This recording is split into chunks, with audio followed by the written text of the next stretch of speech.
right.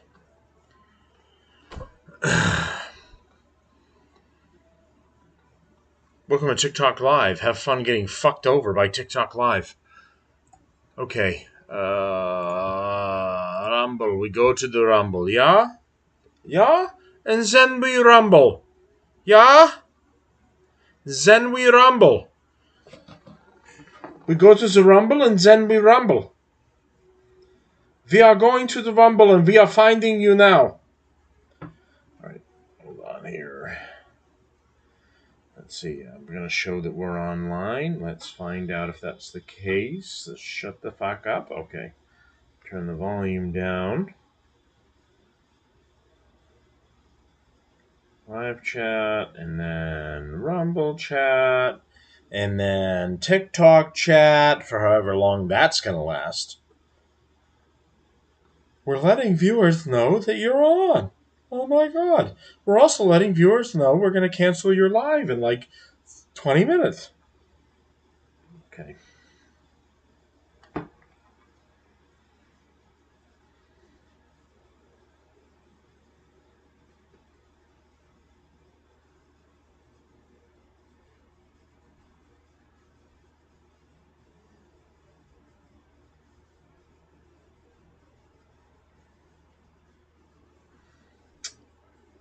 Fucking retarded fucking text.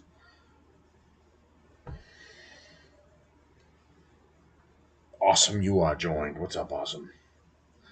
All right, we're getting ready. We're going to start in a minute. We're going to start. We're all live, everybody. Hey, everybody, we're live. Just checking all the lives. Checking that everything is working. And participating.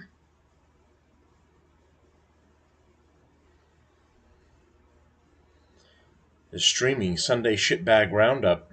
Yay! Dark Matter joined. Alright, let's find out if you don't give a shit about what I'm going to be saying soon. Only one way to find out, I suppose. Okay. So I'm just confirming that we're all online here. Hello, everyone, and welcome to the Sunday Shitbag Roundup. This is the Relief Valve podcast. We're on YouTube. We're on Rumble. We're on TikTok. We're multicasting. It's all very exciting. At least from over here. It may not be exciting for you. Here's a live stream from the White House. Isn't that calming? Would you like a calming scene from a live stream of the White House? Well, I would say currently, it isn't currently. It's about an hour and 15 minutes behind. Because I paused this. Because the commercials from YouTube are some of the fucking worst shit. YouTube has gotten so bad with the commercials. If you don't sign up for their $12.99 fucking service, where you can get all their shit for unlimited, YouTube just throws commercials at you like they're going out of style. You get to watch this for about any live stream or any stream of any kind for about 2 to 3 minutes, and then they just get like a t-shirt cannon, but it's filled with commercials, and then they shoot it right at your fucking face. And that's what you get from YouTube with the commercials. It's out of control how bad they've gotten. And basically it's sign up for YouTube Red or YouTube Premium, whatever the fuck it is, and avoid the commercials, or we're going to shoot them directly up your ass with a t-shirt gun. That's essentially what YouTube has turned into, which is really exciting for all of us that are doing live streams, because every time I try to play something from it, it's commercials jump up for fucking Ozempic or some asshole talking to you about a red light thing that you can point in people's eyes or at airplanes or something, but is completely useless to you in your own personal life. Okay. We're getting a little off track. Here I am complaining about YouTube and how much that's annoying the fucking piss out of me. And so much to get to. First, I'm going to start with Elizabeth Warren. This is a little dated right now. It happened, I want to say, last week. This is Elizabeth Warren falling on the House Senate floor. And really, this is just for my own personal entertainment, but she's such an empty-headed dipshit. Here's Senator Elizabeth Warren as they're taking care of business on the floor, and she decides to lean on something that is not leanable. Here it is. Senators voting in the affirmative. Oh God! It's either going to reset or see, Oklahoma today. Because we have to. The 4-bottle bundle. Yeah, I got to tap it with a fuck off. Okay, here we go. Senators voting in the affirmative. She's like, "Hi, Baldwin, how you doing? Blunt, Rochester. I'm cool. Durbin, Whoopsie. Heinrich. Fucking idiot. Kane. Kim. King. And they help her up. She's like, "Oh my God, that came out of nowhere." Merkley. No, that was here the entire time. Murray, The dude in the handicapped Sanders, wheelchair, I completely Schatz, missed that. Shaheen, Or the Smith, madame, pardon me, Van is Hollen there. and Warren. And she's like, "What the fuck? I'm in a wheelchair and I don't have as many problems as you." The other one, Mr. Markey. the other ones are coming up and asking her if she's okay. Are you okay? You fucking idiot! So that was just personally entertaining for me. She's one of the Senate House representatives from Massachusetts, and she is completely a brain dead idiot.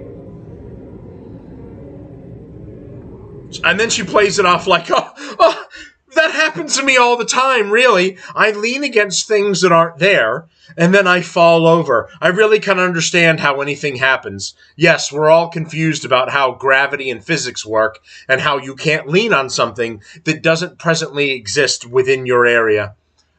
So I wanted to laugh at Senator Elizabeth Warren. We've gotten that out of the way. That's very exciting. We've got things that we're behind on. Howard Stern potentially being done. This scumbag. For anyone that's familiar with Howard Stern, he was a shock jock in Boston about, 50 years ago when I was a young lad. And he had some of the most, what the left would consider right now, some of the most offensive things on his show. It was making fun of midgets and dwarves or using them for personal entertainment. Using women in bikinis or stripping down and doing degrading them for personal entertainment. If anyone remembers Beetlejuice, and no, I'm not talking about the movie character, you will have seen... You will have seen him from memes and different things popping up. And you're going to understand when I show you him. You may understand a little bit more where he came from. The kind of midget guy, even better if I show you a video on TikTok. But he was from Howard Stern. The guy they called Beetlejuice. So kind of a black person who was a dwarf, not really a midget, but he was about... I want to say maybe he was 5 feet tall. Maybe he was 4 something. So Lester Green, born June 2nd, 1968, better known as Beetlejuice, is an American comedian and actor. Green rose to prominence in 1999 due to his appearances on The Howard Stern Show, becoming a member of Stern's Whack Pack. He was named the greatest whack packer of all time in 2015, Howard Stern's creation. He was also appeared in such feature films as Bubble Boy and Scary Movie 2. Lester Green was born in Browns Mills, New Jersey on June 2nd, 1968. Green was born with dwarfism and myocrophaly, a condition that causes small head relative to his small body as an intellectual disability. He is the second youngest of 6 children by his mother, Lily, and was raised in the Marion section of Jersey City. Green was discovered in a neighborhood bar by Sean Rooney, who became his manager. He would go on to become an entertainer and join Rooney's dwarf tossing company, where he was given his nickname because of his resemblance to a character in the movie Beetlejuice 1988.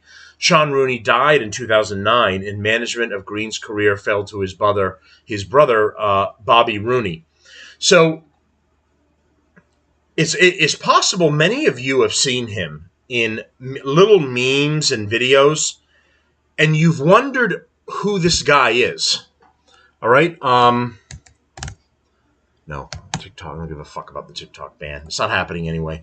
Apparently, TikTok's being bought by an American company, American investor. He's out in fucking Kentucky or something. He's a Republican and a conservative that's run for office.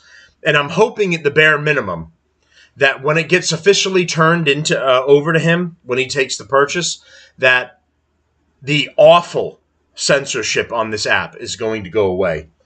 But let's look for Beetlejuice. No, fuck off.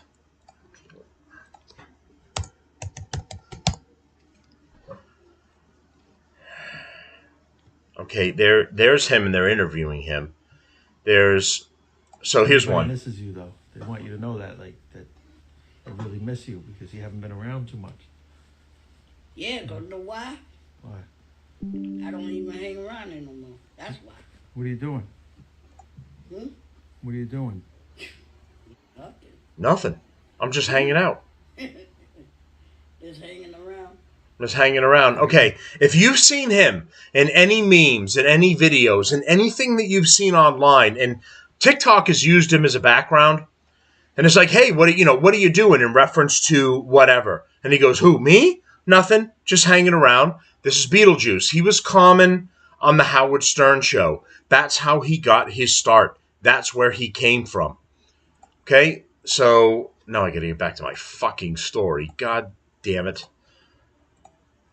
So, another one of the characters that ended up on Howard Stern's show. So, Howard Stern got his popularity from being a really offensive, really out there shock jock in Boston in the 90s when I was growing up. And he was hugely popular. I don't remember if he had his own show specifically, or he was on WAAF, or he was on WBCN. Anyone that was in the area in New England at the time, remind me what station he was on. But he had his own show, and he was super popular. Of course, he ended up running into FCC problems, a lot of lawsuits with everything that he did. So that's how he ended up on Sirius Radio, because Sirius Radio has no restrictions.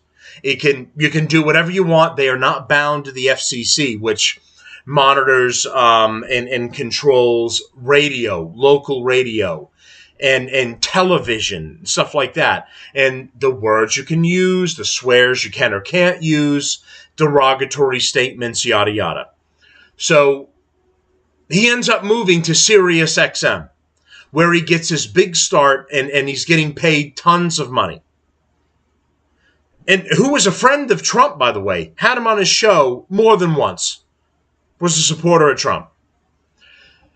Then at some point, after a while, I never followed him anymore. He was cool to listen to at one point and during the work week or on weekends or whatever. But after that, it got old. He had the black woman that was always his co-host. She's with him now when he's on Sirius XM.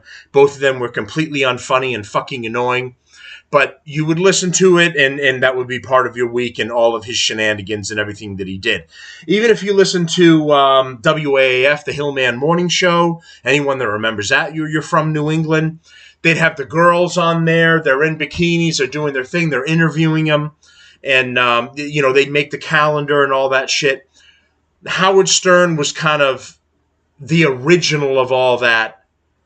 That helped expand it and normalize it through everyone else. So he ends up going to XM, Sirius XM, where he can say and do pretty much anything he wants. Sirius XM is satellite radio. It's not regulated by the FCC. He can fucking do whatever he wants, and he's getting a multi-million-dollar contract. At some point, he ends up turning into a radical leftist fucking idiot and turning on everything that he was and where he came from. Before that, as a shock jock that was constantly getting attacked, he was anti-censor, anti-people attacking you for having freedom of speech. He wanted to do everything and talk about and show off and fuck around with and entertain people and all that. And he got attacked by FCC, got attacked by the left and all these people. So it's extremely odd that he goes to Sirius XM and then becomes essentially a leftist. He becomes a pro-Biden supporter. He turns around and hates Trump, hates conservatives. Apparently he's a germaphobe, so he hated everyone that wouldn't get the COVID shot. And he said on his show, if it was his personal opinion that if you don't get the COVID shot, you don't deserve to get treated in hospitals. You should be denied.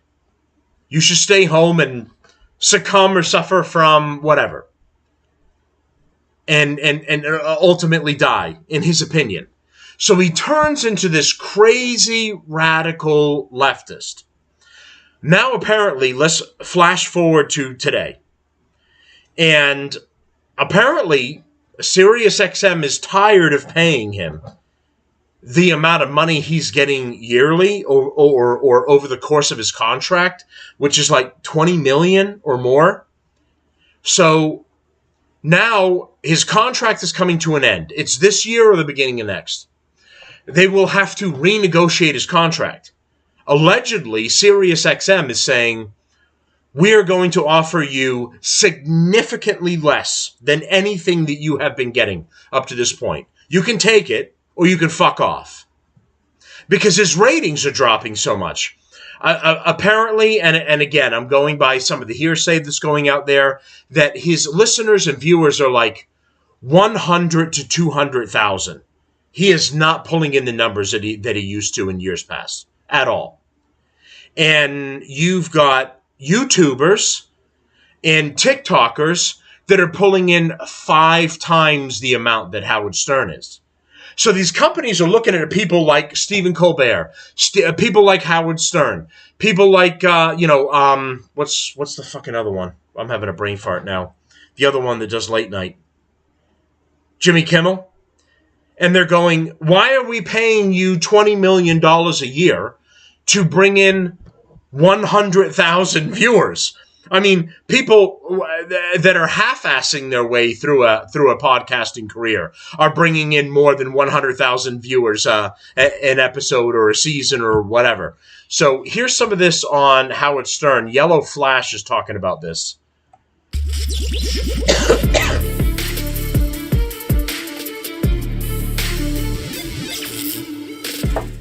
Well, we're getting pretty close to FAFO territory here with this Howard Stern report. A guy who used to be very, very relevant and has become pretty irrelevant over the past few years. Men doing at least 150 grand a year. Shut the fuck up. Fucking faggot. It's men that want to suck my cock. Shut the fuck up. See, the commercials are out of control. Since Trump went into office and he decided he was going to go after probably a majority of his audience. I mean, he used to be a part of the show. He used to kiss Trump's butt quite a bit back in the day. And then as time moved forward and he became more of a sellout, he decided to go with the establishment take and dump on Trump. In fact, got so radical about it, he told most of his audience if they like Trump, they can take a hike. Well, it turns out that might not have been that good of an idea because now Sirius is dumping him. They don't see him as worth the investment anymore. And keep in mind, they spent a lot of money on him, like $100 million. I guess they want to buy his library.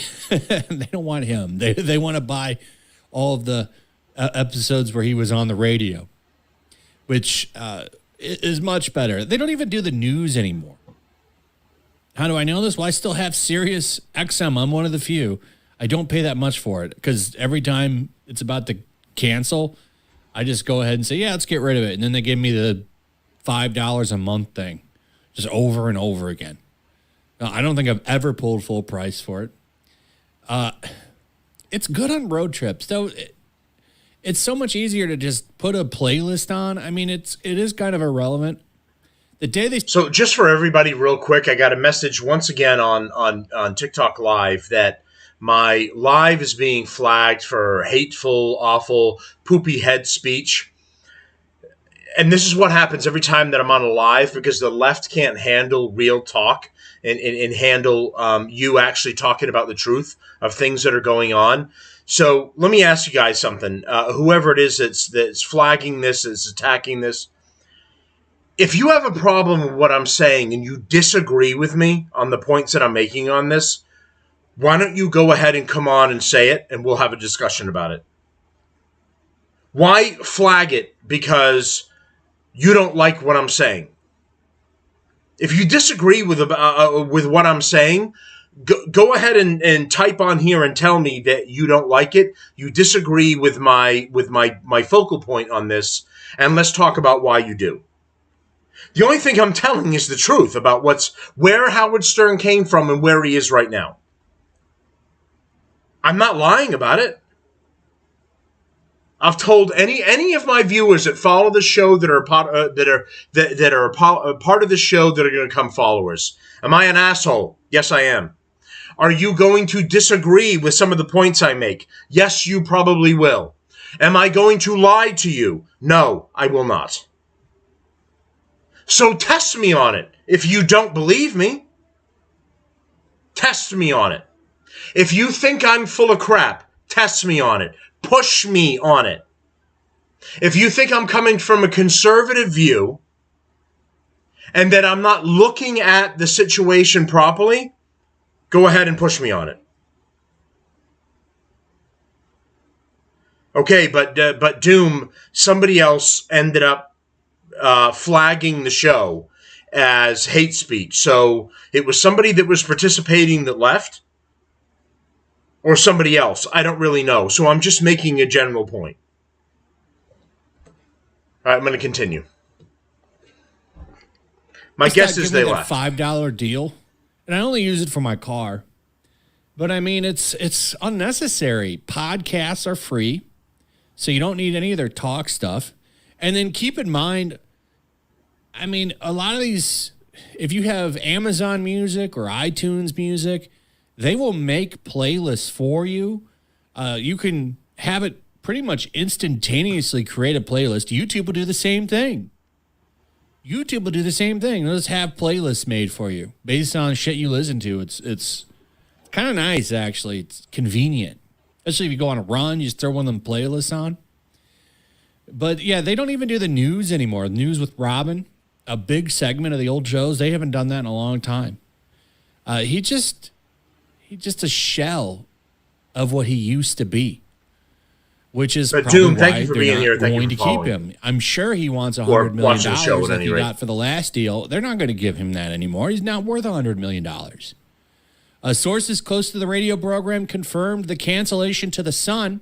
Stern's contract is up in the fall, and while Sirius is planning to make him an offer, they don't intend for him to take it. An insider confirmed to the outlet. Stern will likely cut a deal with Sirius to keep his catalog.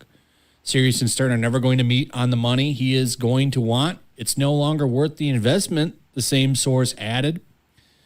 But as far as him coming back to doing the show, there's right. So that's it right there. Sirius's position is to lowball him. So you can he's making $100 million a year, I believe. They're going to seriously lowball him, so you can stay and you can take a significantly less amount, or you can continue with the amount they offer, which chances are that is not going to happen. He will not be comfortable with that. So what's going to happen is they want to buy his catalog of all of his previous shows. That's what Yellow Flash is mentioning here. So they're going to buy his previous catalog, be able to show old episodes of Stern, and he is going to go off the air, and he's going to be done. That's it. You're not going to really hear from him again. Unless he decides to go and do an independent podcast, you're not going to hear from him again. There's no way they can keep him paying his salary. After you saw what happened with Stephen Colbert, it's like they just can't afford to keep him going, the source said. If Sirius isn't going to give Stern a good offer, I don't think it would have anything to do with his ratings. It's more likely everything to do with the political climate. I don't know about that. I just don't think he's worth the money. He's just not worth the money anymore. Maybe he used to be. In fact, yeah, he did used to be worth it, because there was a large portion of people that when he went, I remember when that happened. He was like, I'm leaving the radio and going to Sirius XM. Want $1,000 weight loss And medication? I get it why he left radio when he went to Sirius XM. All of his stuff was controversial. He was being attacked constantly, sued constantly. I get it. A large number of people did sign up. Initially, they got a big boost from that. And is that really worth it anymore? Who's even really talking about him? In fact, the only time I hear about him anymore is when he's trashing Trump people. And we have a list of quotes of that here, thanks to the Park Place.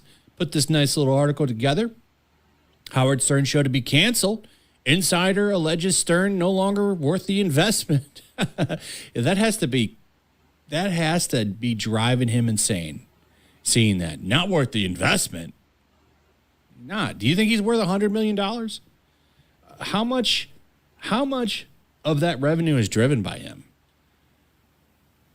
I just don't see Sirius XM lasting that long. Here are the quotes, the notable quotes. Some of them. This isn't even all of them. Here are some of the key statements. In 2024, Stern declared he hates Trump voters, calling them stupid and questioning their intelligence.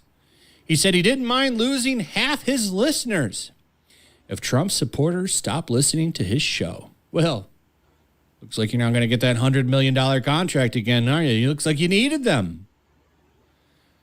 Looks like you needed them. Does he have a massive liberal audience? Because he's always been he's always been pretty damn edgy. So, but, it was a different time back then. So I don't know. But telling half of the country to get effed, it just doesn't seem like a good business move to me in general.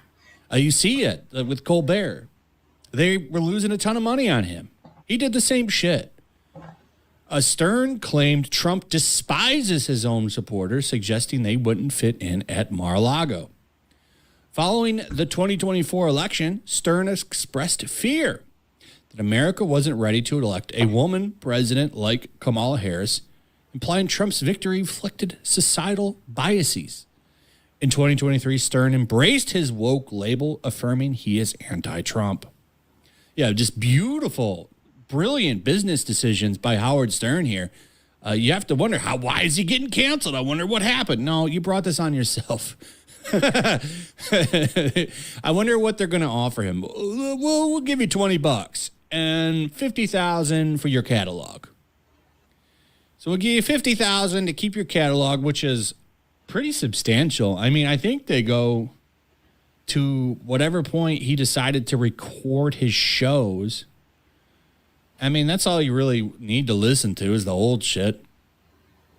Who needs the new stuff? The new stuff, I tune into it from time to time. It's not that good. Yeah, so he had Biden on. He had Kamala on. He went radical left.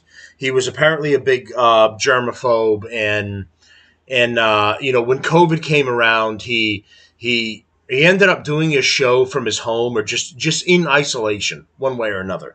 Not necessarily Sirius XM studios, but in isolation. And he targeted and went against anyone that wouldn't get the COVID shot or wouldn't take it as seriously as he would like them to take it.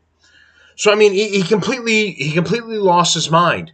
And the biggest thing with this is he went from a rebel and a shock jock that fought back against the man, fought back against the system, to becoming the system and working for the man. And that's the biggest thing that the point that I'm trying to make about Howard Stern. The guy turned into a leftist scumbag. He got paid out. I think, in my opinion, he did it for the money.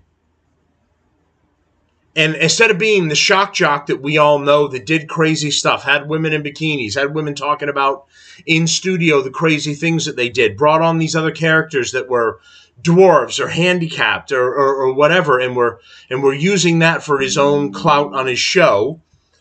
And then he turned into a leftist who was a feminist and loved Biden, loved Kamala, and he completely threw his entire identity away. So it's not really shocking to me that his show is only has 100,000 to 200,000 listeners at this point. It's going to shit.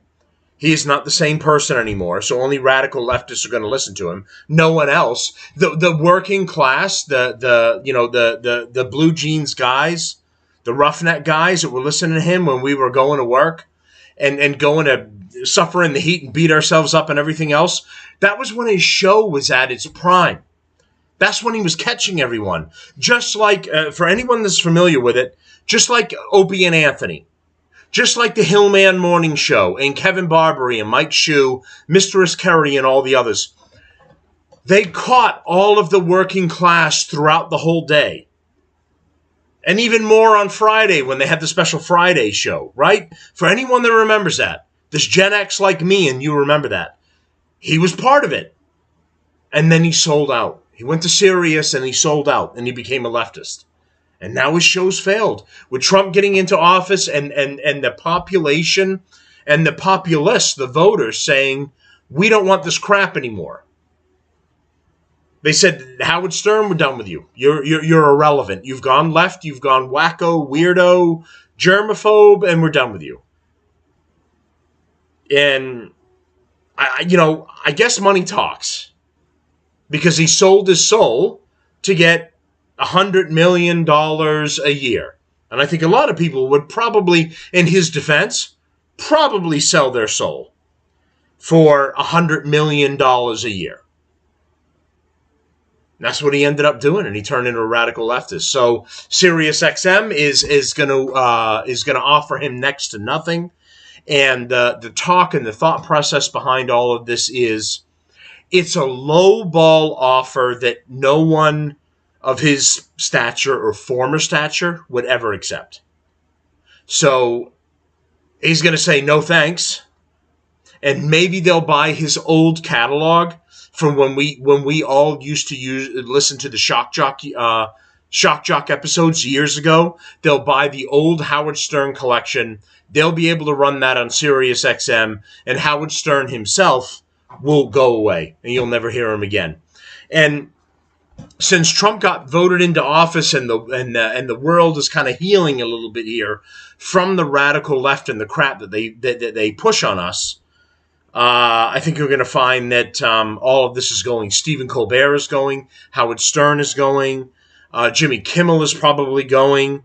Many others that made their money off of lying to the American people, pushing a left-wing agenda on the American people, are all going to go away. So goodbye to Howard Stern, and no real loss there at all.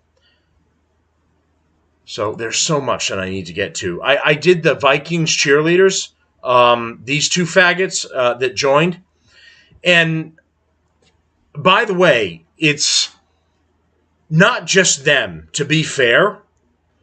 For the Vikings, I guess the Los Angeles Chargers have eliminated like 7 women in order to bring on 7 males. And there's been this huge debate that is going on online about, well, guy cheerleaders have always been in sports, and they've always been male cheerleaders.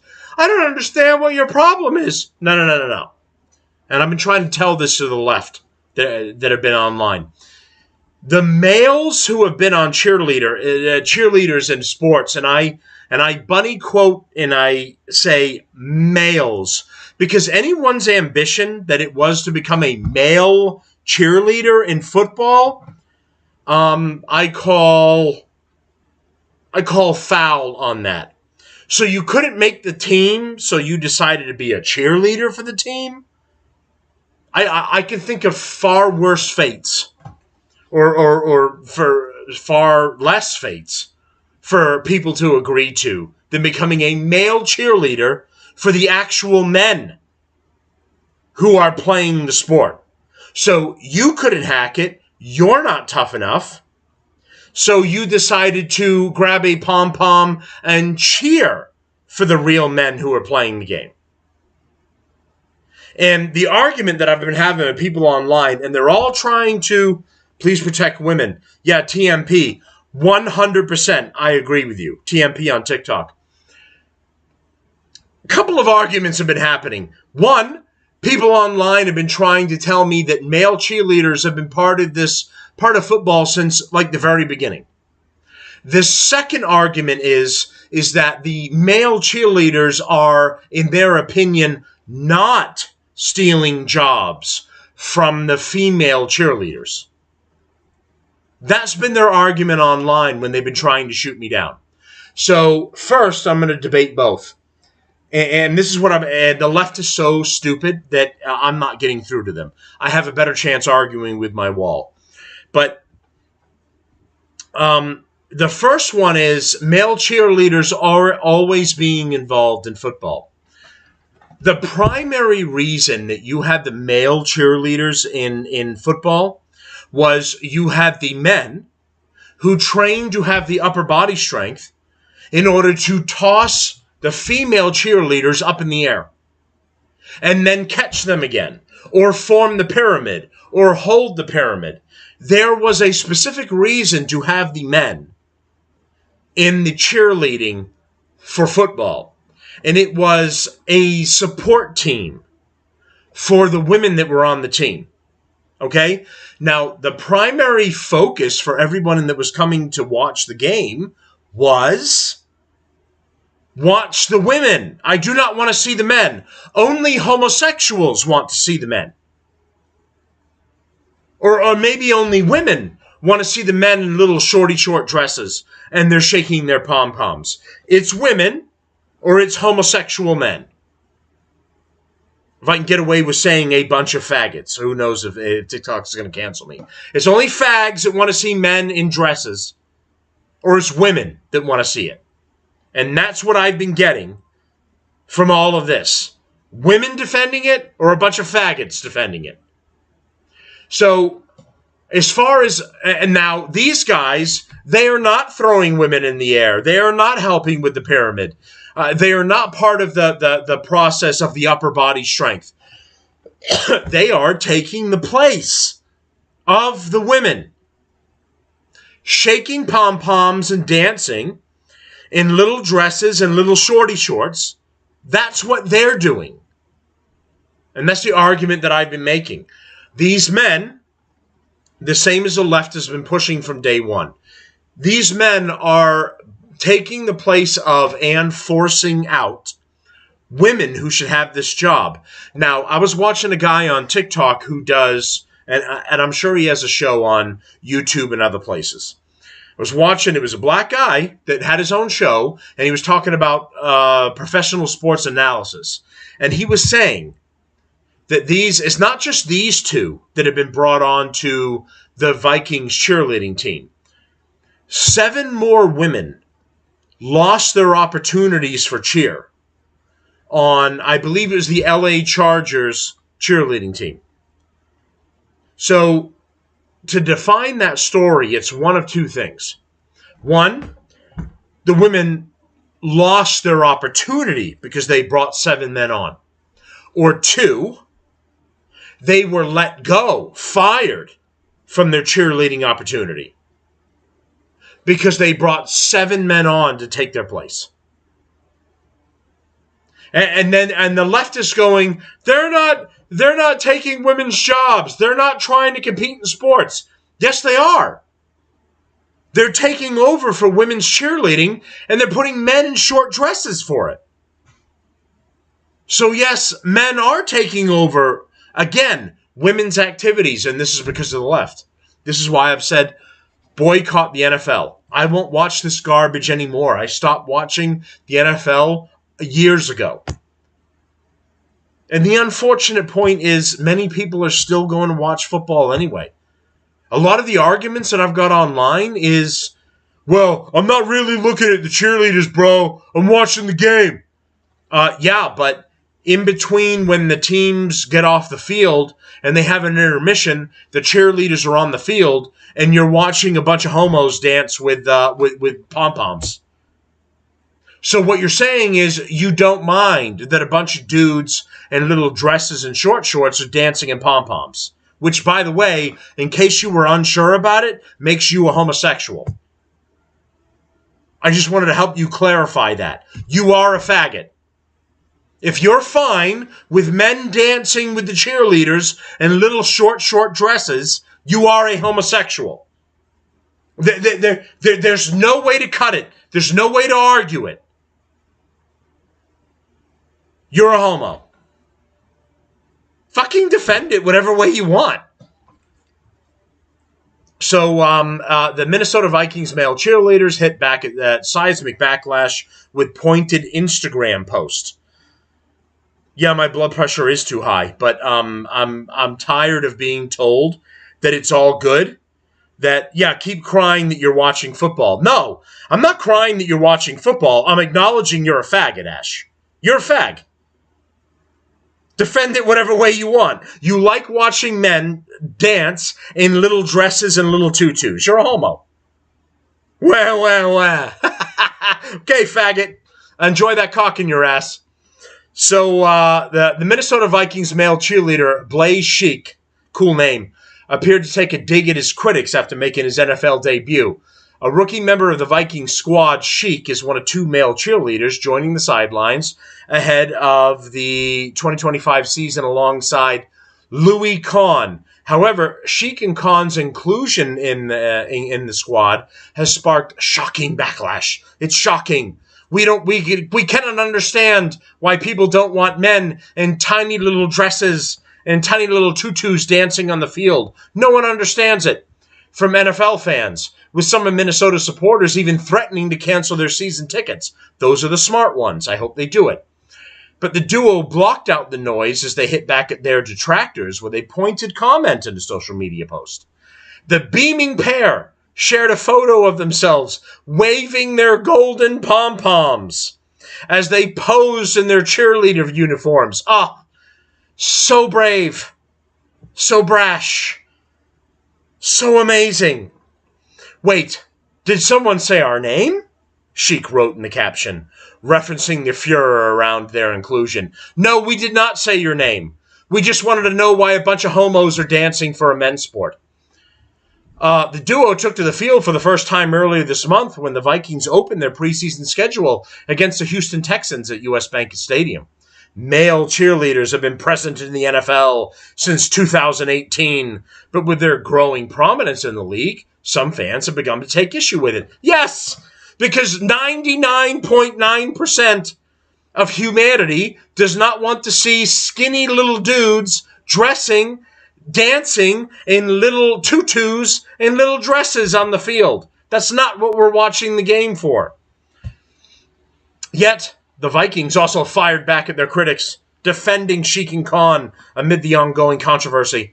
While many fans may see male cheerleaders for the first time at Vikings games, male cheerleaders have been part of previous Viking games teams and have long been associated with collegiate and professional cheerleading, a statement from the team earlier this week. And again, you had the male cheerleaders to throw the girls in the air and catch them again and support the pyramid. Not to wave pom-poms and wear tiny little dresses. Individuals were selected because of their talent, passion for dance, and dedication to elevating the game day experience. We support all of our cheerleaders and are proud of the role they play as ambassadors of the organization. The Vikings aren't the only NFL team to have faced backlash over the past week over the male members of the cheer squad. The New Orleans Saints have also found themselves on the receiving end of outrage during preseason after announcing they've hired more male cheerleaders ahead of the upcoming season. You know what happened here when they took this act? Mr. Ash, all of the women lost their jobs. Go ahead, Ash.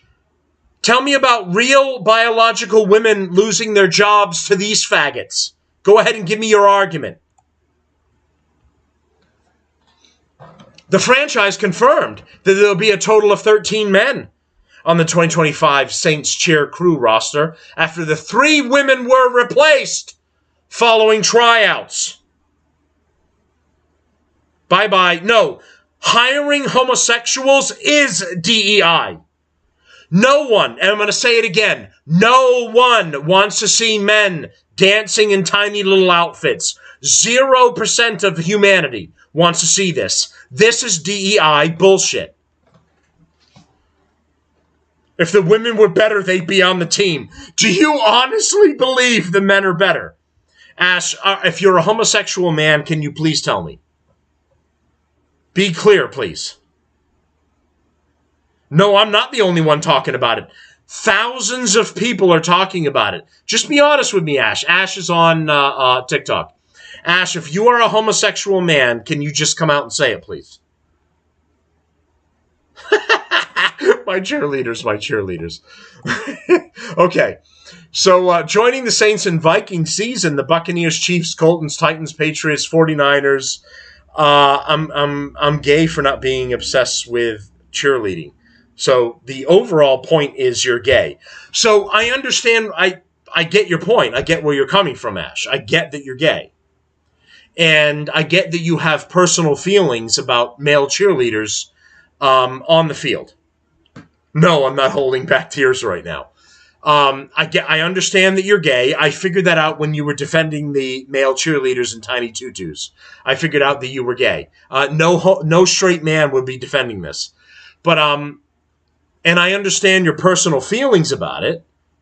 But the rest of humanity doesn't want this, and that's the overall point that I'm making. No, I'm not the only one clamoring about it. Literally, thousands of people, if you go online and you watch other people's shows, they're all saying the same thing I am. I am not the only one. The dancers come with the game. It's kind of a package. So what you're saying is, and making this argument, so Ash is saying, listen, dude, you're either watching the game or you're watching the dancers, and this is the argument that the left makes and the homosexual community makes. So what they're saying is, listen, dude, you can watch a game or you can watch the dancers. And what you're telling me is when the dancers come on the field, one, I can enjoy it or like tune it out. Or two, I can get up, go into the kitchen and get myself a snack and a beer and ignore the part where a bunch of dudes are dancing on the field. And the point I'm making is the dude shouldn't be there, period. And I shouldn't have to go take a snack break or a bathroom break because a bunch of dudes in tutus are dancing. That's the point that I'm making, and I think you're missing it. The show, all of the teams that are putting it on TV, that's who's forcing me to watch it. So what I have to do is not watch the NFL anymore. And I wish I didn't have to do that. But if you put dudes in tutus, I'm not going to watch it anymore. All right, so the Los Angeles Rams claim to have made history in 2018 when they added Quentin Perron, this is the tranny, and I believe, and the Napoleon Ginnies to their dance squad. However, one of the teams has a transgender on it, which is even worse than the gays dancing in the tiny little tutu. But many within the sporting world have defended the male cheerleaders, like my buddy Ash here, and including former Fox Sports analyst Joy Taylor, who mocks those critics. I'm going to assume Joy Taylor is gay, a woman or gay. So teaching kids that slavery was not a big deal is acceptable, but male cheerleaders is where conservatives draw the line. I have no idea where this person is equating slavery with male cheerleaders. I fail to see where this person is coming from.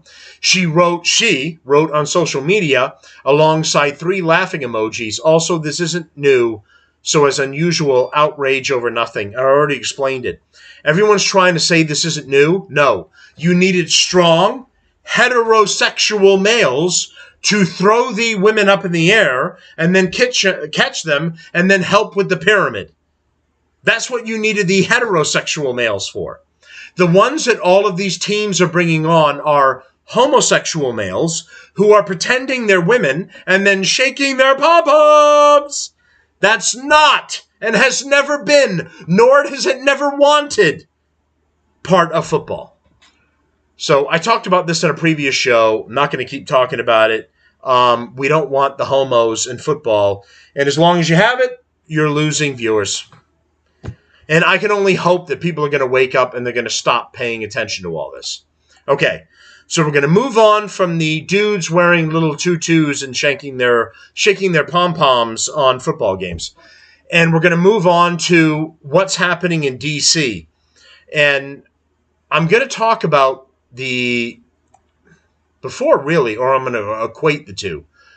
We're going to talk about the guy in Chicago, the live streamer that was on Facebook Live, who ended up getting robbed and shot, fatally wounded, during his Facebook live stream. So A Chicago man is fatally shot while streaming on Facebook Live. A Chicago man was fatally shot as he was streaming on Facebook Live, his family says.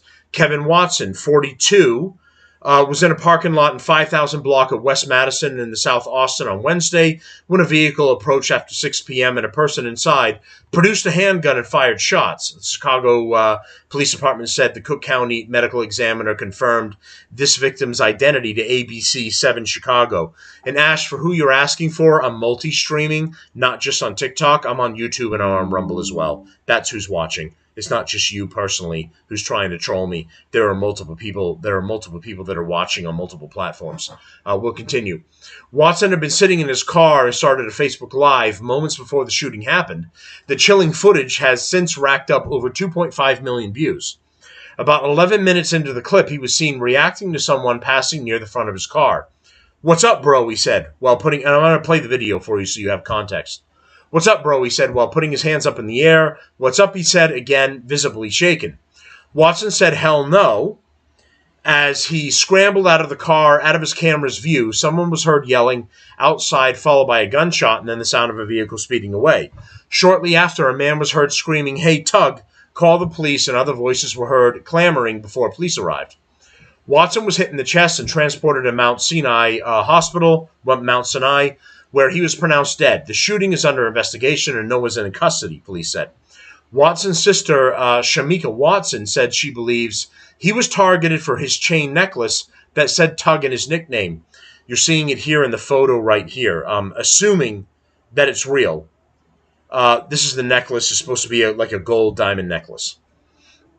Watson was hit in the chest and transported to Mount Sinai Hospital, where he was pronounced dead. Shooting is under investigation. No one's a policy. Was said she believed targeted for the chain. She told NBC News on Friday that she was with her brother just an hour before the shooting unfolded. After they parted ways, Shamika Watson ran errands and returned to Madison Street, where her brother was known to hang out. She said she noticed a lot of cars in the parking lot where he usually was found, but ended up riding past the commotion. After she got home, she started to get calls from people on Facebook telling her to return to Madison Street because something happened to her brother while he was on Facebook Live. By the time she arrived, her brother was already in an ambulance. "I saw red and yellow tape up and I knew automatically it was nothing good," Shamika said. The family gathered at Mount Sinai Hospital where they spoke with homicide detectives and doctors told the family that he passed away. They had told us, "We're sorry we brought him back." They said he came to them dead on arrival.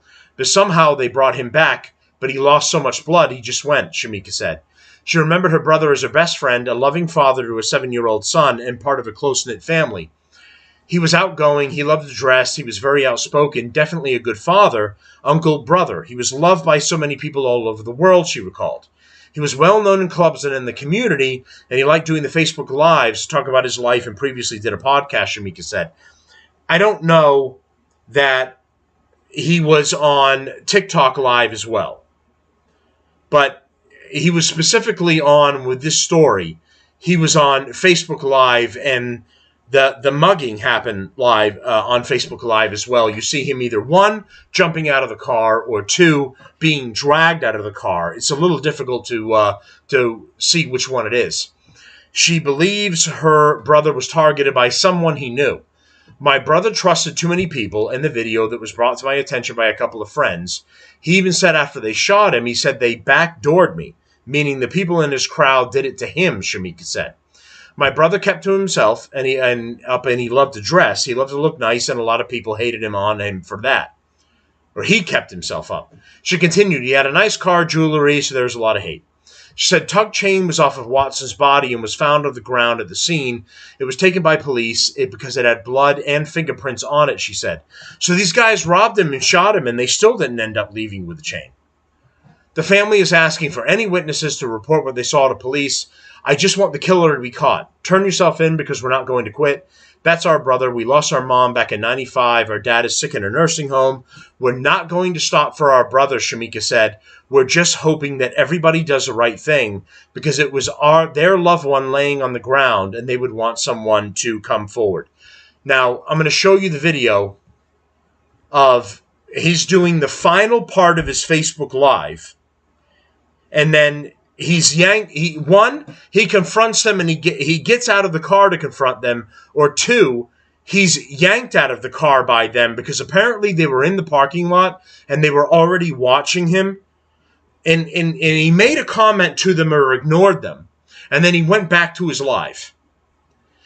And then as he's talking, people are saying you can see them in the reflection of his sunglasses where the car comes back to the spot. And then the people end up confronting him. I said, listen, bro, if they do come, let us park right here, you feel me?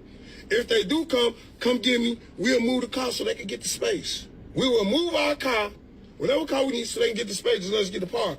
So now oh no, we can't do that. No, you just gotta find somewhere else to park. Who the fuck is you talking to? You feel me?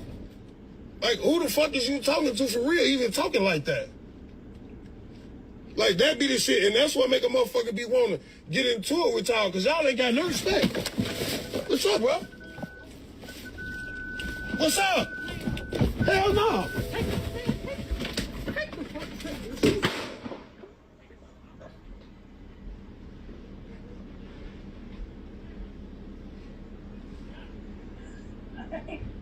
I heard what you were talking about upstairs, so I came down. I'm still on, by the way.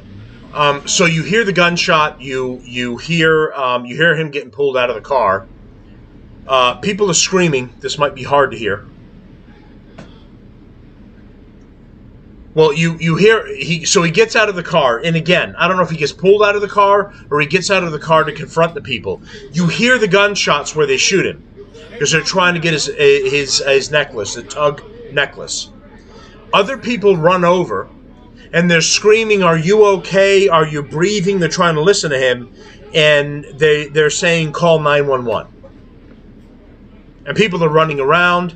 He ends up the ambulance picks him up, but he ends up being pronounced dead at his arrival to the hospital. This was the guy he was doing a live, and he got shot. He got killed and robbed while he was on the live. That's what it is. I'll replay it again. I said, listen, bro, if they do come, let us park right here, you feel me? If they do come get me, we'll move the car so they can get the space. We will move our car, whatever car we need so they can get the space, just let us get the park. So now oh no, we can't do that. No, you just gotta find somewhere else to park. Who the fuck is you talking to? You feel me? Like, who the fuck is you talking to for real, even talking like that?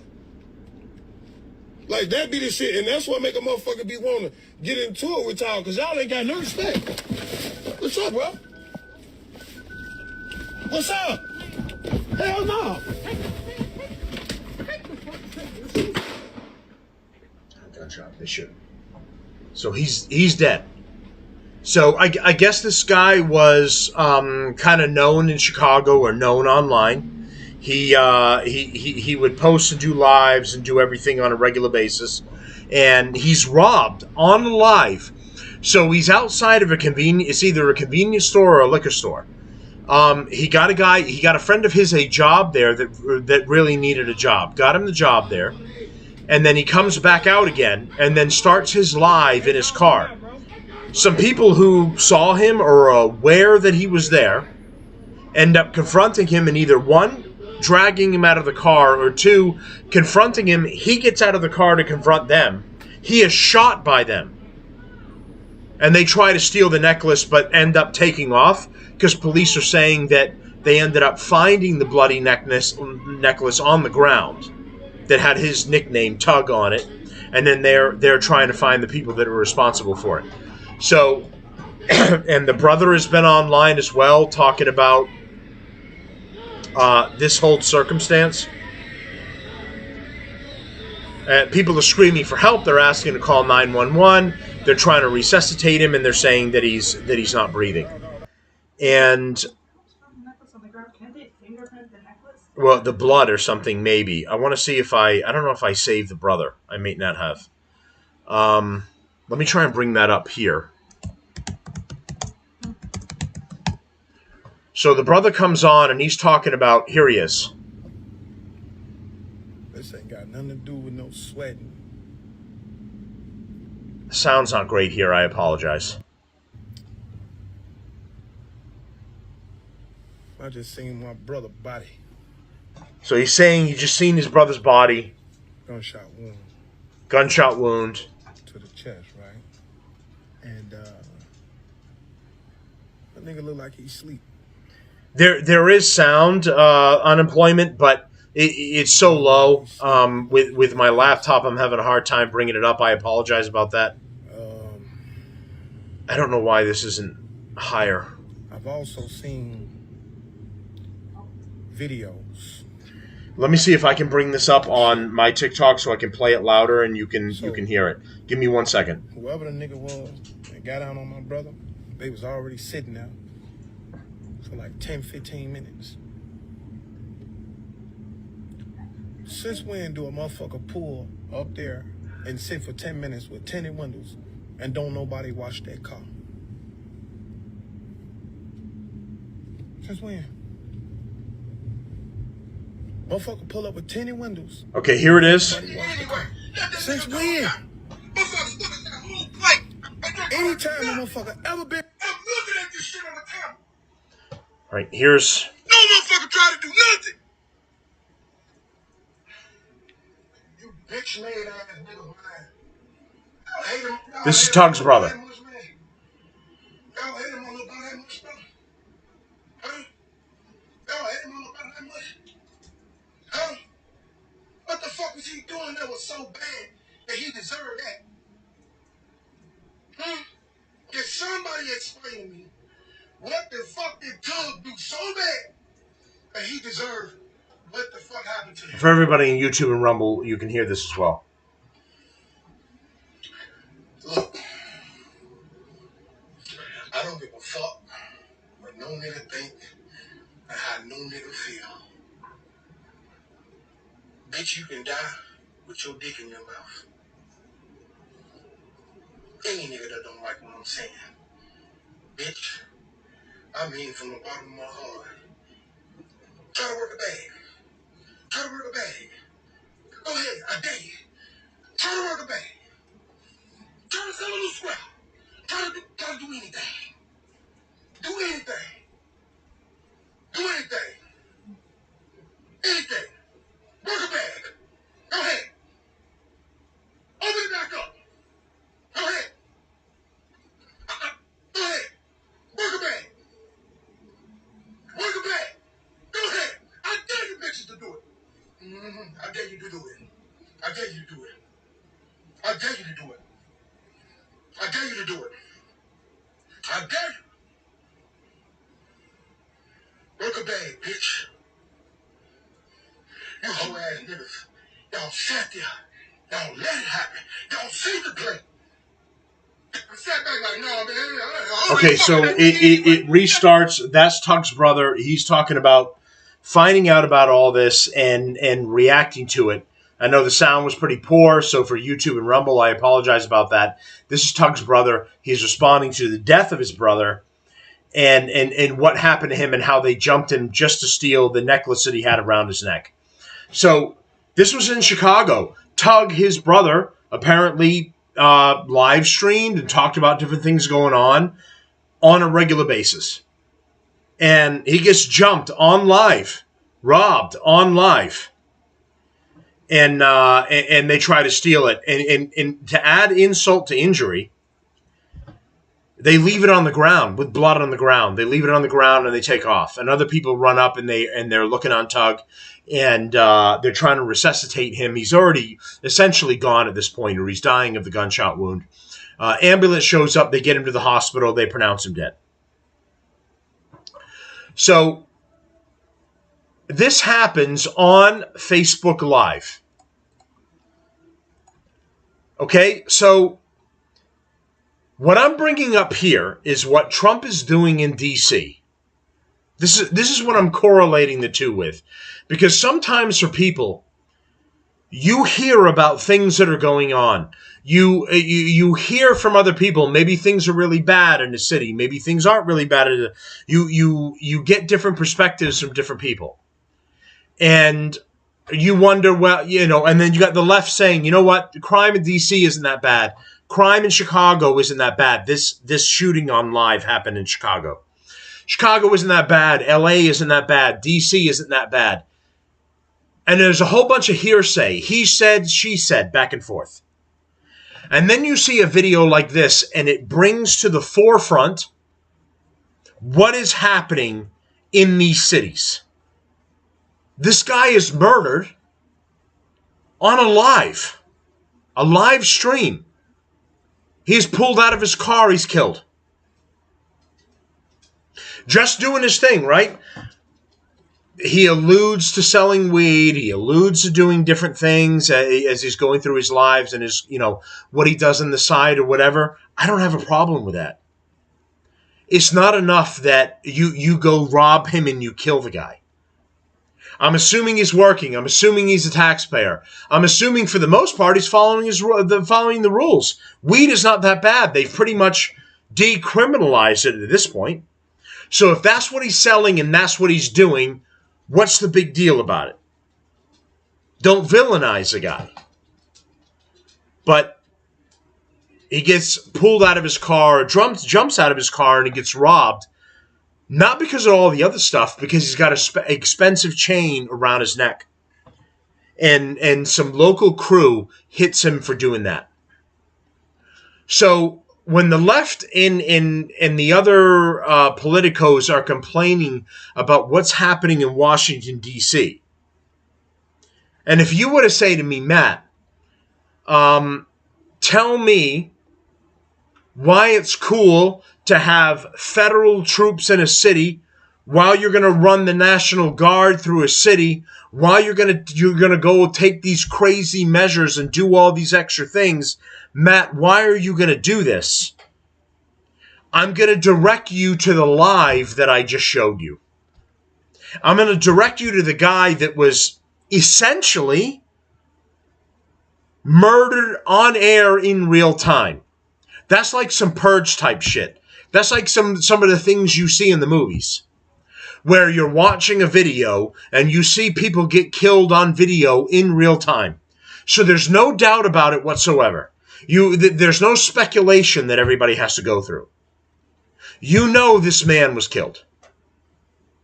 And all the reports that come out after that tell you, you hear people in the background. They're running up to him. They're trying to resuscitate him. They're saying, call 911. They're asking, are you okay? They're trying to get some sort of response from him. And they realize he's gone. And the ones that the perpetrators have taken off in their car, they fled the scene. And they didn't even take the chain with him for insult to injury. They didn't take the chain they were trying to get from him. So the entire thing is literally for nothing. He lost his life for nothing. Not that trying to rob somebody of their chain is something that should happen. But literally they killed him and they took off. And now there's a hunt for him. So when you come back to all this and you look at what's happening in D.C., tell me the federalization of troops in D.C. isn't worth it. So folks in our nation's capital are already feeling safer since President Trump, mere days ago, started cracking down on crime in Washington, D.C. On Monday, Trump signed an executive order declaring a crime emergency in D.C. and moved to protect public servants, citizens, and tourists, citing staggering crime statistics. The president has already federalized D.C.'s police department and deployed 800 National Guard troops to help with the effort. Additionally, the city is now cooperating with U.S. Immigration, Customs, and ICE in tackling illegal immigration. Went on a run through D.C. tonight. Insane amount of people out doing the same. James Laverty posted on X Thursday, cops everywhere, but the vibe was different. People feel safe again. Common sense prevails. If federal troops had been in Chicago before this guy was shot, he might still be alive right now, doing lives and talking about what he's got going on. For all the people that are upset about federal troops in the military being in cities, Tug might still be alive. So for everyone that's complaining about what's happening in D.C., tell me why cracking down on crime is a bad thing.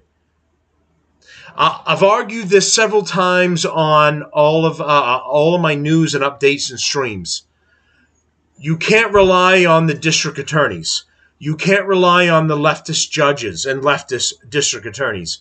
You can't rely on these leftist mayors to keep the taxpayers safe. And now that troops and everything are there, keeping taxpayers safe, the left is upset about protecting criminals. That's what the left is. The left is about protecting criminals. Whatever Trump does, they hate it. If Trump cured cancer, the left will be out there advocating for cancer. Literally. The left is in D.C. right now arguing for criminals and the lazy homeless that don't want to get a job. And in the meantime, I just showed you a video where a person got killed on his Facebook Live because criminals wanted to steal his chain, his gold diamond chain. And the left is going to say, why do we need troops in D.C. though? What, fascist? I think the majority of tax-paying citizens would like to not be shot in their car and robbed. Or robbed and shot in their car for whatever possessions they got on them. Can't rely on the left-wing mayors. Can't rely on the left-wing DAs. Can't rely on the left-wing Democrats and senators and governors. They let criminals out with a smack on the wrist. They don't do it to protect the working class. They do it to fuck us all over. And they have an agenda for taking these actions. So, journalist and commentator Katie Pavlich also noted the swift changes in D.C. First time at Union Station this morning since Trump's crime crackdown. And there wasn't a single crazy person screaming, vagrant or person doing drugs. Instead, lots of families visiting D.C., she wrote. Wonderful. That's it.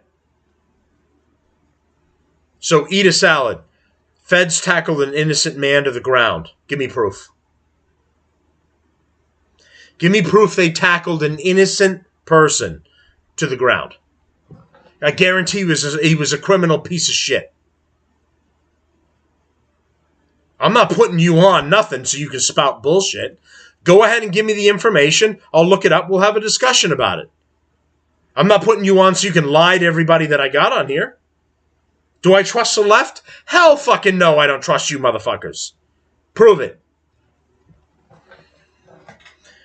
So, additionally, a woman's video posted to TikTok and X, which commented on the safe vibes of the DC area, went viral, racking up millions of views. Finally able to chill at a red light with my windows down. Not worried about it. One of them young ends is coming. TikTok user Big Dog Lexi said as he highlighted the New York Post, riding through the city feeling more safe than I ever felt. I made this DC delivery driver taken away by law enforcement search on YouTube. I will. Give me 1 second. So, when I've been doing videos about what's happening with DC, one of the things that stood out to me is the black community has been coming out and saying we feel safer than we have ever felt with the federalization of Washington, D.C. I have seen the black community coming out and saying more. And on the exact opposite of it, I've seen the white community coming out and saying, Trump's a fascist, he's fucking us all over, this is Nazism, and he's trying to take over Washington, D.C. So I see the white people saying this is bullshit, don't do this, and we want them gone. And I've seen the black community come out and say, thank you for keeping us safe. Who do you want to believe? White leftist nut jobs who hate America and hate white conservatives? Or am I going to believe the black community who the whites tell us are disenfranchised, who are telling us, we feel safer, thank you very much. Okay, so search on YouTube. Eat a salad says, delivery driver taken away by law enforcement. That's another one. Okay, you know what? I'm going to look it up. We'll talk about it. Because I'm not about bullshitting and I'm not about lying, so I want to find out what's going on.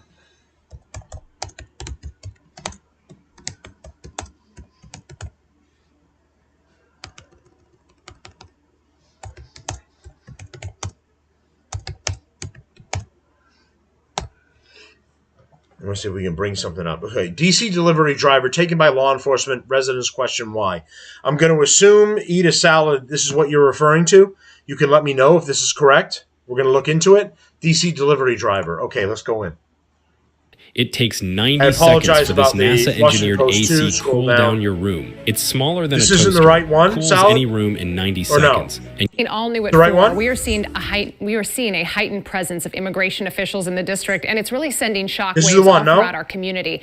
I wanted to show you this video that we have. Our cameras captured the moment federal authorities arrested a delivery driver this morning. This happened on 14th Street Northwest. Salad. Rafael Sanchez Cruz is in Columbia Heights. This is the one. You this saw video. the arrest happen. You were there, and you were speaking with some of the people in that near vicinity. What can you tell us? Not it? Yeah, Simone, let's put that video into context. So I was actually scroll down. I know that. Over there speaking to a food vendor who I've known for years. She tells me... All right, I'll pause it and I'll look for the Washington Post. Hold on. This is the... So I've got WUSA 9, WUSA 9. This commentary on another issue. Okay, hold on.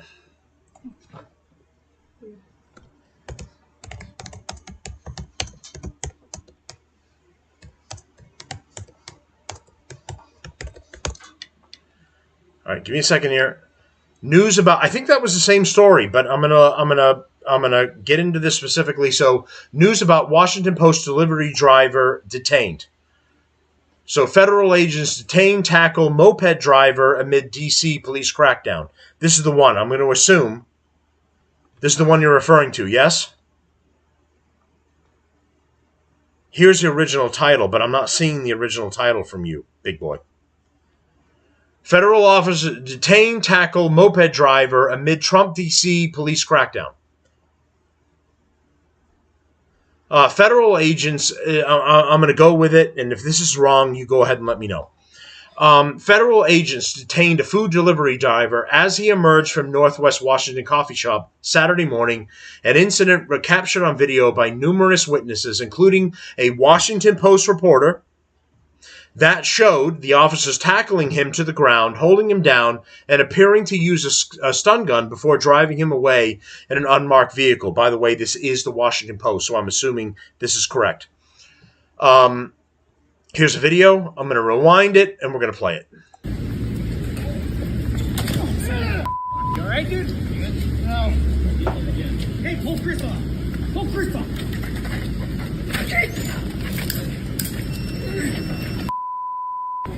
Stop! Get out of our city. Get out of our city. Choke yourself out. Right here. Yeah, federal agents. Turn it.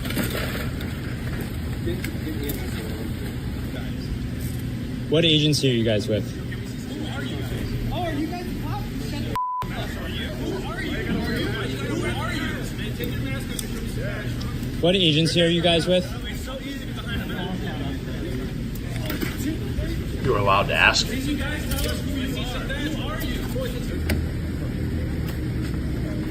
you guys are ruining this country. Technically. You know that, right? Liberals already ruined it. Oh, there we go. Technically. Okay. Can we see some badge work, guys? His property. Hey guys, already ruined it. No number, no ID, no name. All right, so that was the video. So, Fed's moving like a gang. So, okay, I understand what you're saying. So they're masked up. You can't see their faces. But the radical left does the exact same thing. Antifa, Black Lives Matter. They mask up. You can't tell who they are. They do that on purpose so you can't find them.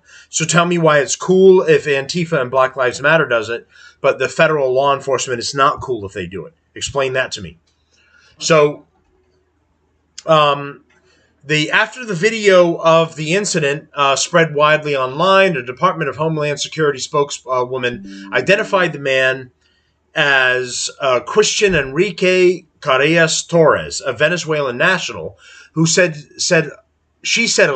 illegally right to mask up. They don't. What's the First Amendment? The First Amendment is the right to free speech, not the right to mask up and not be identified. And by the way, the equivalent that you're trying to make here, and for everybody, I'm responding to somebody that's on TikTok that's talking to me. So someone that feels differently about this, I want to be honest, so I'm having a discussion with him. So, yeah, the right to free expression is, if you want to really argue it down to the nitty-gritty, is not hiding your face, right? I'm not hiding my face. You know who I am. You can look me up. I'm not hiding. So the left and the radicals, Antifa and BLM, they hide their face. The federal officers are hiding their face because the left is trying to dox them and go to their homes and threaten their families. That's the reason they're hiding their faces. I understand what you're saying about the government having a little bit of different rights, that you do have to identify yourself. But I believe that the reason they're taking this action is because the left is going out of their way to identify who these people are, dox them, and then take violent actions against them and their families. That's the reason they're masking up. So I understand what you're saying. I understand what the difference is. If an officer comes to my door and I'm speaking to him, I want you to identify yourself. I want to know what your badge number is, and I want to be able to hold you accountable. I completely get what you're saying. But the problem is that extends to this extra problem is the left is trying to dox these people that are trying to do their job and then target them and their families. And then when they're targeted, people come and they try to hurt them or kill them. Okay, I understand that as well. How should I know if someone's an officer or not? They should at least be in the garb that identifies them as police or authorities. They should be in the tactical vest. It should identify them as police. Obviously, they're going to be in a group, not just one dude, like just trying to do shit on his own. They all should be identified as officers, and also you should be able to reach out to local government and local police stations and say, did you have a crew on X, Y, or Z street that was participating in actions? And they should respond to you, yes, we did. We had a crew of 4. So you should be able to say, okay, so it was those 4 that I just saw on that video. So I know that's true. Anyone can buy a vest and anyone can try and... This is a little bit of a catch-22. I agree with you. In the heat of the moment, how will I reach out? What if a criminal gang comes into my house saying, yeah, I get it. If a group comes to your door, I'm demanding a badge and identification.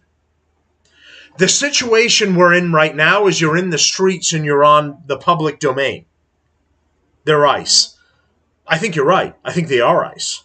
And this person did say that they're illegal. So spokeswoman identified not a woman, Christian Enrique Carrillas Torres, a Venezuelan national, who said, she admitted, she's illegally entered the United States in 2023 and was ordered removed by an immigration judge later that year. So, okay, I'm going to agree that they are ICE. They have picked this man up. And it was a man, yes. Okay. There was a man, and that he was here illegally. So it is ICE. The spokeswoman, Tricia McLaughlin, said he repeatedly failed to appear for multiple court dates in Maryland related to a long list of traffic crimes for which he had an active warrant. She said he resisted arrest. No information was available Sunday to determine whether he had applied for any form of protection from deportation. White House Press Secretary Carolyn Leavitt addressed the incident on X Sunday evening, echoing the Department of Homeland Security's statement that Carrillas Torres had an active removal order and described him as having suspected gang affiliation. The Department of Homeland Security did not answer questions from the Post on Saturday about whether authorities had reason to believe Carrillas Torres had a violent criminal history and did not respond to follow-up questions requesting information about the Maryland traffic crimes. So we're sacrificing a whole lot just to catch delivery drivers and traffic criminals. I think it's a little more complicated than that. I understand what you're saying, but I think it's a little more complicated than that. ICE act, so they've been given the authority to act in Washington, D.C. Washington, D.C. is not a state. It's a district that the capital is in because the founding fathers of this nation did not want it to be a state. So Virginia and West Virginia voluntarily gave up pieces of their state in order to contribute to Washington, D.C. And it was that the capital being in D.C. is two things. One, it will exact extra scrutiny from being the capital. Both taking in influence and also enforcing influence on the district. That's the reason the capital is not in one particular state. Because that state would end up having so much more power than every other state in the union. If you took the White House and you put it directly into Virginia, Virginia would essentially become the most powerful state in the entire United States because the White House is there, because the government of power is there. So D.C. became a district, not a state. So federal authorities are currently operating in Washington, D.C., and they completely have the right to operate within D.C. and take these actions. It was in the name of safety. I understand the underlying thing that you're saying is, oh, that poor delivery guy is threatening all of us. I understand what you're saying. There's an extra underlying point that's happening as a result of all these deportations. It's if you and I, as legal citizens, have to follow all of the rules, and we face severe repercussions if we don't. Why does this illegal delivery driver get to work and do whatever he feels like and break all of our laws? Why can't I come in here illegally and rob a bank or do something and be left alone? And say that I'm taking care of my family. Why can't I do that? So if I have to follow the rules, why doesn't this illegal delivery driver have to follow the rules? Yes, he didn't rob a bank. He did break the laws of this country by illegally crossing our border. So the discussion is, what rules are cool to break and what rules are not cool to break? Because me as an American citizen, I'm told I'm not allowed to break any of the rules at all, period. So why is it cool that he can break them? When I use the analogy that I said he robbed the bank, what I'm saying is there's an underlying argument and thought process that comes with illegals coming into the country. That thought process and argument is the illegals are coming into this country in order to obtain a better life. The better life that they could not obtain in the country that they came from because it's a bad country. Right, you're right. So did I. I broke a lot of laws too. I drank as an underage teen. And I should have got caught, but I didn't. But I could have. That's the thing. I got away with it temporarily, but I could have been caught doing it. And if I did, I would have been fucked. Why is it cool that I could have been fucked, but it's cool that they're allowed to get away with it? So we do break the rules and we get away with it. There's a catch-22 to what you're saying. When we speed and we break the laws, the only reason is because we haven't been caught. When we drink as underage minors, the caveat is we did it, we didn't get caught. As soon as we got caught doing any of those things, we're fucked. So why are these illegals able to come into the country and we're going to complain about it when they get caught? We happened to get away with the shit we did when we were young. I emphasize happened because the authorities didn't catch us. If we got caught with it, we were fucked. I'll give you an example. I'll give you an actual real-life example. I was living in a place and I was hanging out with all of my boys. I let them, they wanted to fuck off and they wanted to ride around on the hood of my car, hanging onto the hood of my car while I did donuts. So I did it. We all did it. I did donuts in the fucking parking lot when I was like 18 years old, whatever it was. I did donuts in the fucking parking lot with one of my boys hanging onto the hood of my fucking car while I did it. A cruiser pulled in and came down into the parking lot. They caught me. I got a fucking criminal citation for doing that shit. They came after me. They came after my boys. They cited everyone. I had to go to court. I had to do like 50 hours of community service in order to wipe that shit out. So why did I get busted for that as an 18-year-old who was a legal citizen just trying to fuck around with my friends doing some dumb shit? Why did I get busted for that? But illegals can cross this border, become a delivery person, break our laws, but we should leave them alone.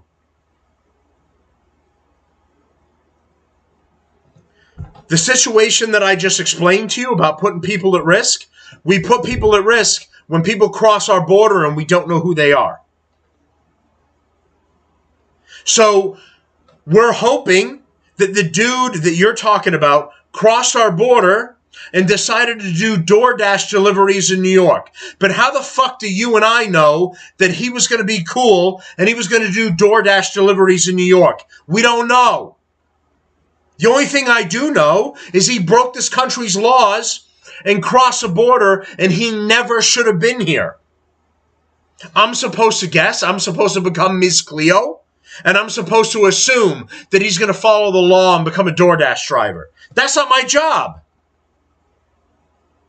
If you tell me I can't break the law, then any other motherfuckers that come from outside this country, they can't break the law either. No, I can't predict nothing. You're right. So what you do is you don't let them in. So I don't have to predict nothing. That's why. You didn't follow the rules. You're not supposed to be here. Period. End of story. I don't want to have to guess about whether you're going to follow the law or not. You should have followed the law and become a proper U.S. citizen. The same as every other person. And I'll give everybody this thing to think about too. And for Big Boy as well. You have people who are following the law. They pay all the money. They take the citizens test. They come into the country legally. How is it fair to all of those people who followed the law, paid the money, took the citizens test, and then come into the country? How is it fair to them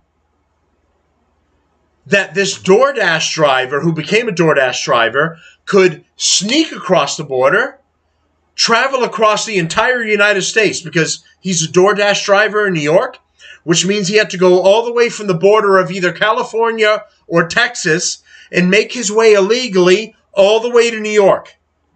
Do you understand how far they had to go and how many laws they had to break to go that far? To get to New York to become a DoorDash driver. And by the way, DoorDash illegally hired that illegal as an employee. So DoorDash broke the rules as well. But how much of a smack in the face is it to all of the people who follow the law, paid $1,000, $2,000, whatever it is to start the process of becoming a legal citizen, and then come in here and take the citizens test where they have to answer some questions that a lot of us don't even know as legal citizens.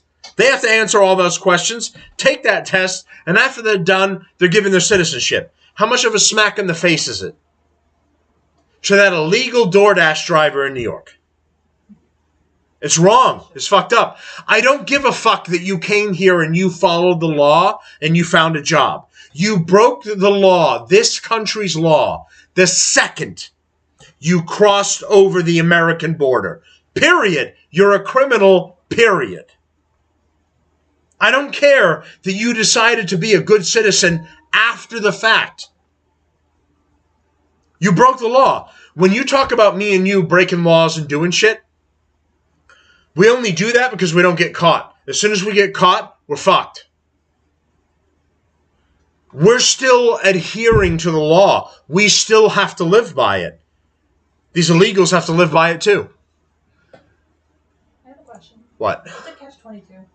A catch-22 means you're damned if you do and you're damned if you don't. It's a double-edged sword. A sword that hurts the other person, but it also hurts you. That's what a double-edged sword means. It's cutting that person, but it's also cutting you. A catch-22 is also, you're fucked that way, but also is fucked that way too. That's what it means. So, all right, we've already gone an hour and 31 minutes. I've been arguing with people on TikTok Live as well. But you know what I'm trying to do is if a leftist comes on or someone that doesn't agree with me, I'm trying to have a conversation with them, and I'm trying to have a debate with them, and I'm trying to debate all this shit. And this is the problem with the left is at the end of the day, they don't give a fuck about having the debate. They care about making their point, and when you shoot their point down, they don't want to talk to you anymore. So that's why the debates end up going out of the window and everyone ends up fighting. That's what happens with this whole scenario. Because when you talk truth and you talk sanity to these people, they go, no, fuck that. Leave the poor DoorDash driver alone. Except the DoorDash driver is a fucking illegal that broke all our rules and our laws. If I get caught speeding to work tomorrow, I'm going to get pulled over and I got to face the law. Can I say this isn't fair because I'm trying to give my family a better life? The cop's not going to give a fuck if I say that. So why do I have to give a fuck if the illegal comes in here and says I want a better life for my family? I don't give a fuck. I'm going to work and making a better life for my family, but if I speed, those motherfucking stadies are going to pull me over and give me a ticket. They don't give a fuck that I am trying to give a better life to my family. They only care I broke the law. So me as a citizen, why do I have to be forced to follow the law and some illegal that cross our border can do whatever the fuck they want and it's all good? It's not all good. If I follow the law, you follow the law. And if you get kicked out to go back to your shithole country, I don't give a fuck. I'm an American citizen. You become one. And then you can bitch about everything that's here. Other than that, I don't want to fucking hear from you. Fuck you. If you're an illegal, fuck you. That's my answer to you. I don't give a shit if your family was suffering. I don't give a shit if you came from difficult circumstances. All of us are suffering right here and trying to survive right now. But you want me to have sympathy from you for the shithole country you just came from? Follow the rules or fuck off. All right. Now that I'm done with that rant, and that went fucking sideways to fucking hell and back. And the show has gone sideways to hell and back too. I'm so fucking off of it. I don't even know what the fuck I'm doing. Let's talk about something else. So I did a show. I did an update the other day. And I put it on YouTube, Rumble, TikTok. I don't remember if it survived on TikTok. Who knows? TikTok is such communist fucks that I have no idea what's going on with that. But I talked about women who end up shooting down dudes. Like this comparison where I talked about an ebb and flow of this whole thing that's happening. And it's women that are complaining that they're not getting enough attention. So first, they complain that women are staring at them at the gym. Women are complaining that men are staring at them at the gym. that men are approaching them that they do not want to interact with. And they're being harassed and they won't be left alone to live their life. Okay? Then they simultaneously switch and turn and go, I can't get any guys to notice me. I can't get any guys to come up to me and ask me out. I can't get any guys to even catcall me. I showed you a video with Asmongold where one woman was walking down the street. She was wherever. She was in a walking path, and she goes, I cannot get any attention at all. She says, my skin is glistening, my tits are bouncing, and I can't get one man I'm looking great. I can't get one man to come up to me and give me a compliment, talk to me and ask me out. She said, at this point, I will settle for a cat call from a construction site just for me to get some sort of attention. And the argument that I made on these videos is, you women can't figure out what you want. First, right? As a woman, I can very much agree. Yeah. So first, you do not like it when we stare at you. Men stare at you. You don't like it. But also, simultaneously, you're upset that we're not giving you any attention. You become upset when men approach you that you don't like. That don't meet the qualifications of someone that you would be interested in or want to date. But then you also simultaneously become upset that no one is approaching you and we are ignoring you, so that way we keep ourselves out of trouble. And what it is these women end up wanting the attention. This is the argument I made in the video. You want attention. You would like us to come up to you and say, I think you're very beautiful. I think you're very attractive. And then stop right there. And then you go your way and I go mine. End of interaction.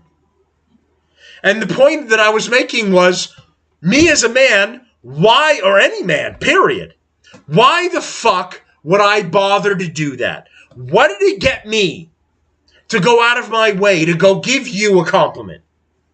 Why? And I said, and the comparison I made was, I'm walking down the street, I see a dude driving a car. It's a fucking sweet car. It's a Porsche, it's a Lamborghini, whatever it is.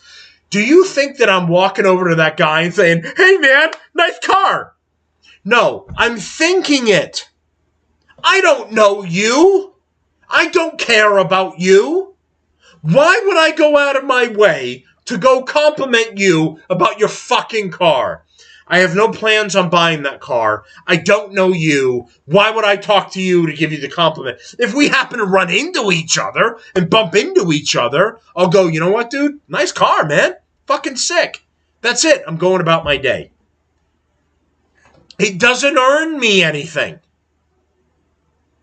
So these women that are looking good, they're attractive, they're all dressed up, they're walking around, and then they're on videos. And I played the videos already. I'm not going to do it again. You can go on to my show and you can watch the previous videos. It was Asmongold. He had somebody else videos he was looking at. I played some personal videos and I showed you. And I said it was the original video I did. It was this out of shape guy, kind of fat guy, old kind of Joey bag of donuts, right? He's walking around a mall and he ends up asking multiple women out throughout the entire mall. It ends up being like, I know there were a couple of videos, so it ends up being like half a dozen women, maybe more, because I didn't see them all. Everyone that he runs, he is super respectful, super kind. And as soon as a woman say, no, thank you, I have a boyfriend, he goes, okay, no problem. I'm sorry for bothering you. And then he walks away and he goes somewhere else. And to be fair, the women are also respectful. And they say, oh, no, sorry, no, thank you. I have a boyfriend. So to be fair, the women were respectful as well. The point I made in the video was the majority of those women were full of fucking shit. None of them had any boyfriends. It's the bullshit excuse that women give to men to get them to go away because that man doesn't meet the thing that they have in their head that they want. The woman wants the 6-foot-tall, washboard abs, 6-figure making, Porsche driving dude from like 50 Shades of Grey. Right? Right? No, but you know, not for you, but you know. And it's my stepdaughter, but you know. And that's what that's what's in their head and what they're looking for. And the argument I made was, when you find that guy, you have an idea of what you want and what's in your head. That guy is not in the same lane as you. That guy knows how attractive he is. That guy knows how in shape he is. That guy knows he doesn't need you. You know what that guy's idea of the perfect evening is? Is getting a bottle of wine, a stand-up mirror, and watching himself jerk off. He doesn't need you. He wants you. Your arm candy. You hang on to his arm, and you say, and he says, "Look at the life I have. Look at the woman that's with me. This is how everything works." That's what that guy wants. He does not need you.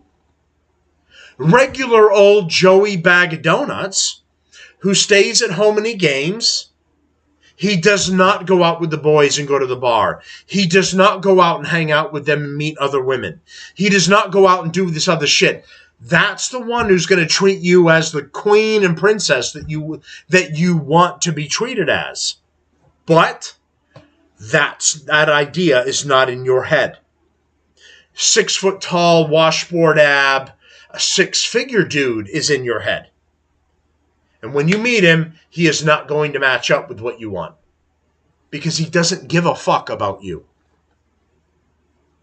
So, when I did these videos, I made a point that you women are both simultaneously do not want to be bothered, but also want attention. You would like men to not catcall you and not oogle you, but also oogle you and then tell you that you're beautiful. That was a point I was making in that video.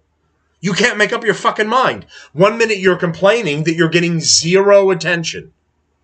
And the other one is, please stop giving me all this attention, you're weird and I don't like you. I played the video of it. Literally, that girl said, when she was walking down the road, my skin is glistening, my tits are bouncing, and I can't get one man to pay attention to me. She literally said it. Go back in my videos. I don't understand women that have that problem. No, women who have the problem. And you're upset that people won't. Here's the caveat. Here's the catch-22. You do not want the unattractive man to approach you. You want that 6-foot dude that I told you about to walk up to you. And if you don't get him, you're upset that you got the other one. That's the attention that it came from. Now, to play to this point, because I've been rambling about it far too long, let's go to the UK. Let's go to England, where women have been complaining so much that undercover female officers are now dressing up as joggers and they're running down the road in order to catch men who are, 1, interested in them, or 2, catcalling them. Now they're saying, I hate this attention, leave me alone, the police are here. Literally.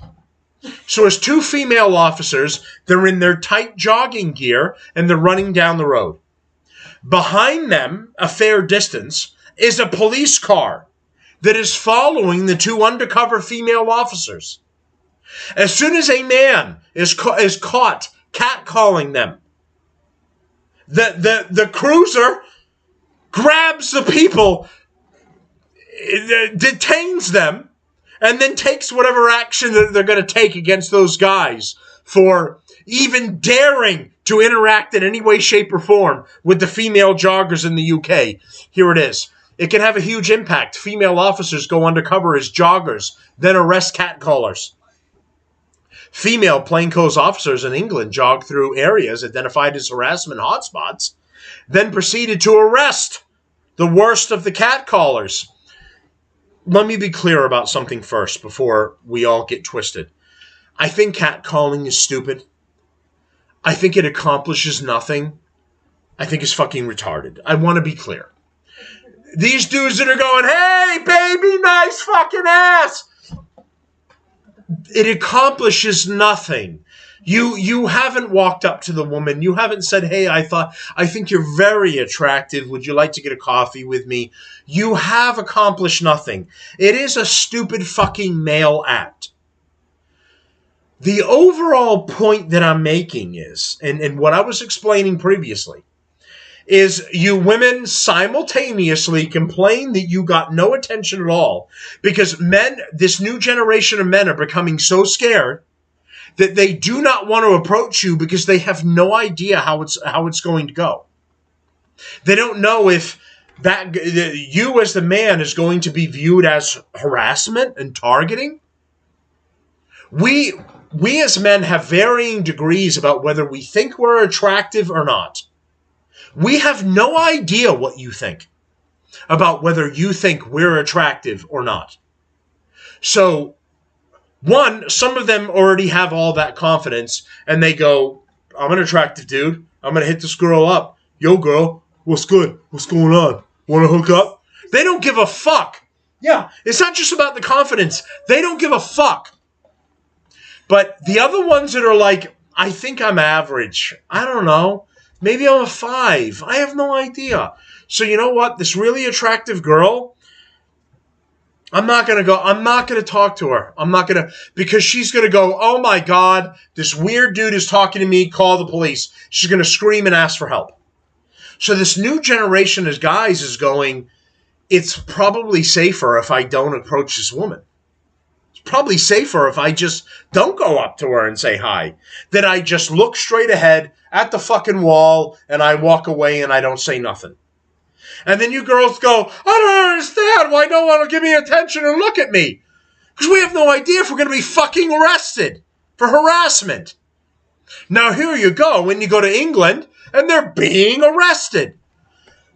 So during the trial created by the Surrey Police Department, 2 undercover female police officers first went out jogging at rush hour. It didn't take very long for the female cops to be harassed. It took 10 minutes.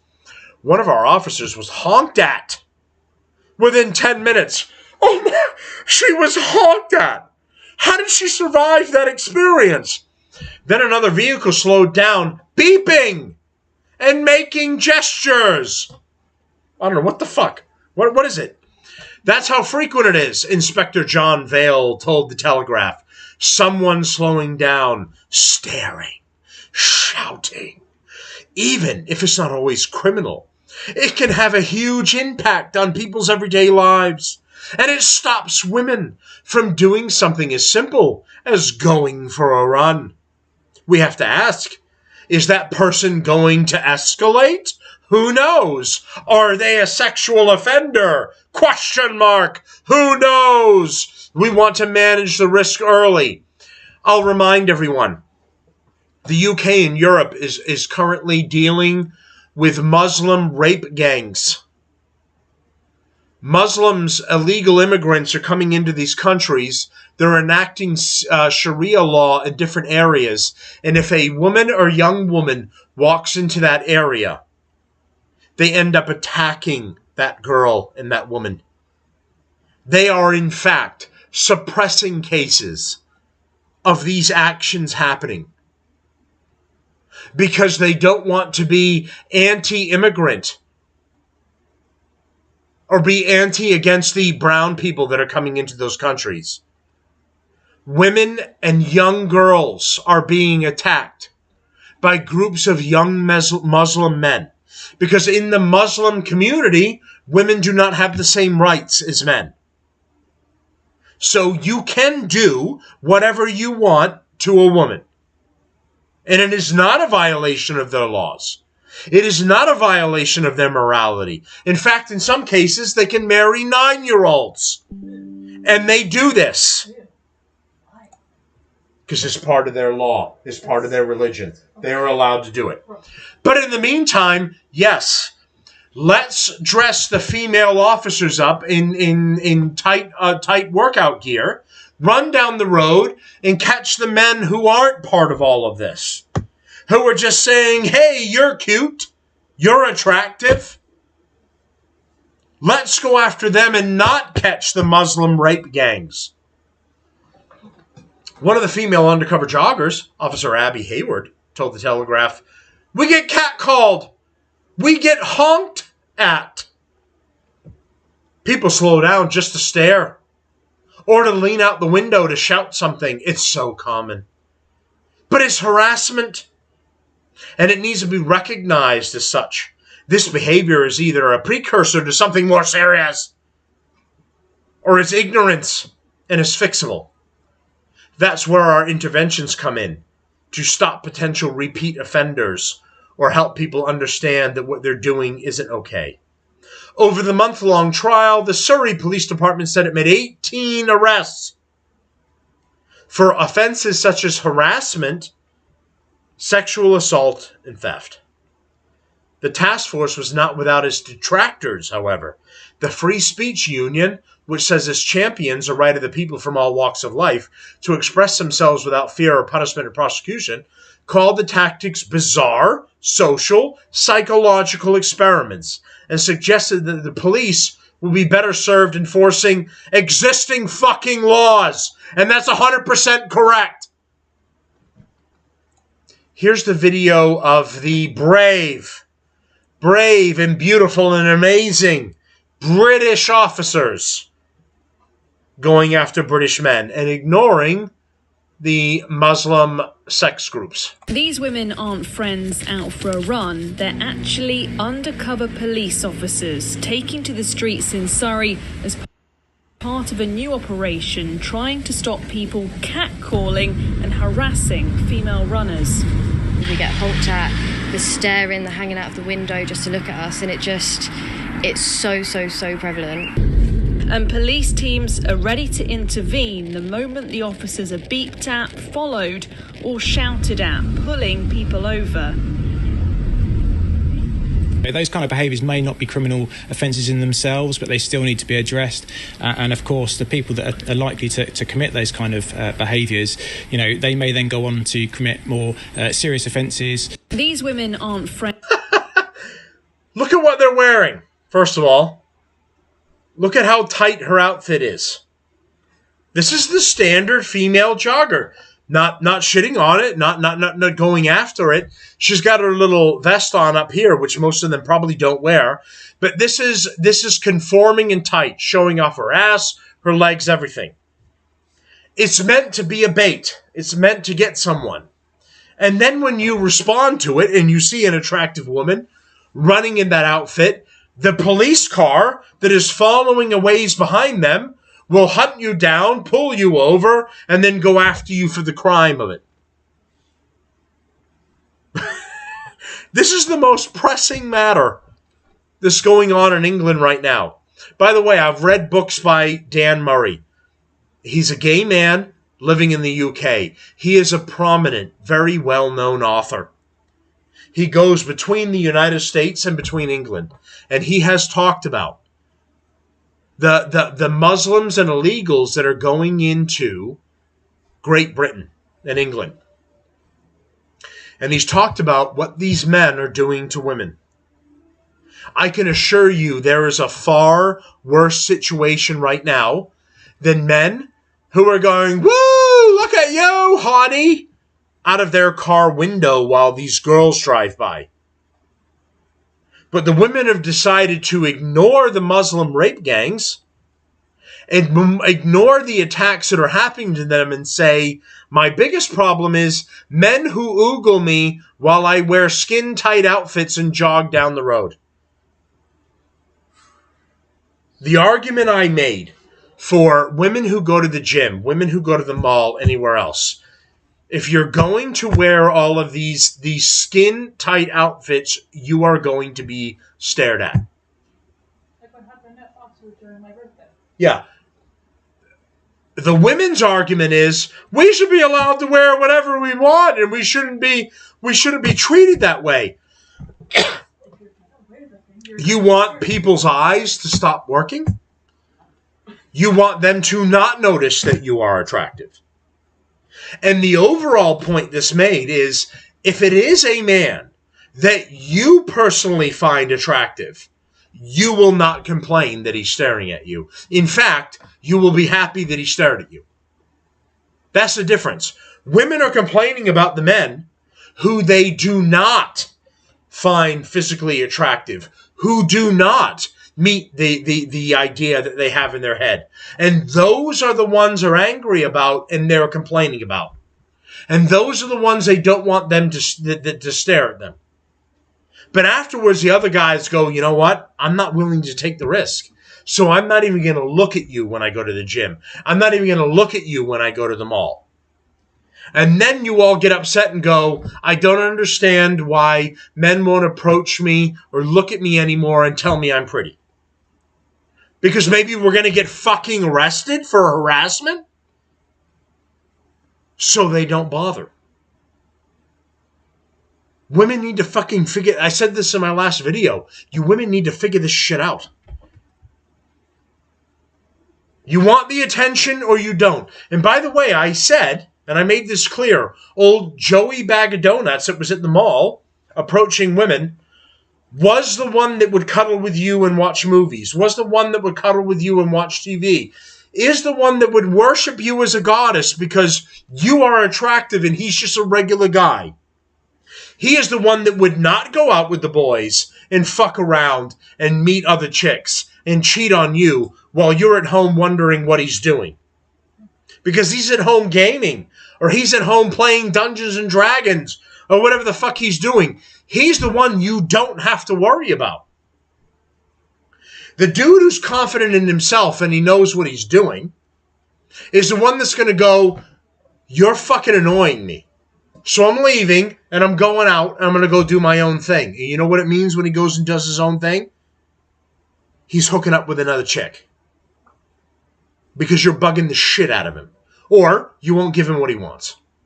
There's an old saying that I remember, a saying I remember other guys telling me when I was growing up, and it was this: show me a super hot, attractive woman, and I will show you the guy that is sick and tired of her, that has had enough of her. And that reasoning is, it doesn't matter how great you look on the outside. That will only get you so far. It's who you are in the inside. And when we look at you and you're super attractive, but then we start doing the math of who you are as a person, it's a laundry list of the things we're going to have to deal with if we end up dating you or hooking up with you. How much is it to get your nails done? How much is it all those clothes that you're wearing? How much is it when you want to get your fucking Starbucks and your frappes and your fucking mochachinos? How much when you don't like Applebee's and you don't like the 99 restaurant because it's beneath you, and you need to be taken to 5-star restaurants to eat everywhere, and we're the ones that have to pay for it. All of that shit is what we're thinking about when we look at you, and then we have to compare it between the sex we're going to get from you and how much you're going to cost us. And when that guy figures out that the cost to sex ratio is too much this way, see ya. Because there's another woman who will appreciate what we do, and they won't bleed us dry, and they won't bleed our bank account empty. That's the reason you women of this generation aren't getting approached. Guys are starting to figure it out. These Gen Alphas and these millennials, they're starting to figure it out. I've already been there and done that. I've already gone through the game. I'm done. I'm out. All these other dudes are looking at it and going, how is this worth it to me? I'm eating ramen noodles and I can barely make my rent. Tell me how me getting into it with you is going to end up with me not living under a fucking bridge. How is it going to be worth what I get from you? And in the meantime, you women are fucking bitching because you can't go for a run without some dude saying, hey, you're hot, which is the thing you want, but also it's harassment. I think the point where it becomes becomes harassment is if like they're actively following you after you said thank you. Yes. Like, that's the only. That's the point where It's like too much. I'm not. You're right. I'm not dismissing all of this behavior. 100%. Because the guy ends up following you and stalking you. He's following you all the way home. Or then you're getting communication from him that was completely unwarranted. He's hitting you up online or on WhatsApp or Snapchat or some other shit. Yes, that's too far because you said no thanks and the guy didn't walk away. The guy that I showed you at the mall that was approaching people, he was complete, utter gentleman. As soon as those girls said, no, thank you, I have a boyfriend, he said, okay, I'm sorry for bothering you, and he walked away and he went somewhere else. Perfect gentleman. What I'm calling out on is some of those fucking bitches were lying about having boyfriends. They were full of shit. And yet, they were cool about being at the mall alone and not getting anything or having anyone, but they shot the good guy down. That's my argument. And that's a problem I have. Of course, women, you shouldn't be followed, harassed, targeted. The guy that won't leave shit alone that's trying to talk to you, and he just won't let no go. I absolutely don't advocate for that. But you also dismiss the other ones that are just like, hey, can I, I think you're really beautiful, and can I have your number? Can we go out on a date? And you're like, no, sorry, I have a boyfriend, and you fucking don't. But that's your go-to, your cop-out. To be nice and shoot the guy down. And then you go to Mr. Douchebag, who doesn't really give a shit about you, doesn't really want a legit relationship with you, and will absolutely go out with the boys and fuck another chick while you're at the home or at the mall by yourself. But he met everything that you have in your head. Supposedly. I have multiple vehicles, own my own home. I make 6 figures. Am I a Brad Pitt? No, I'm not. But I know what I want, and I don't want to deal with that fucking bullshit. So I'm not going to chase all of you. The older guys that have made their money and are doing their thing, they figured it out. We have figured it out. Am I Brad Pitt? Nope. Am I going to deal with your bullshit? Also no. Because I know what I want, and if I'm not getting it, fuck off.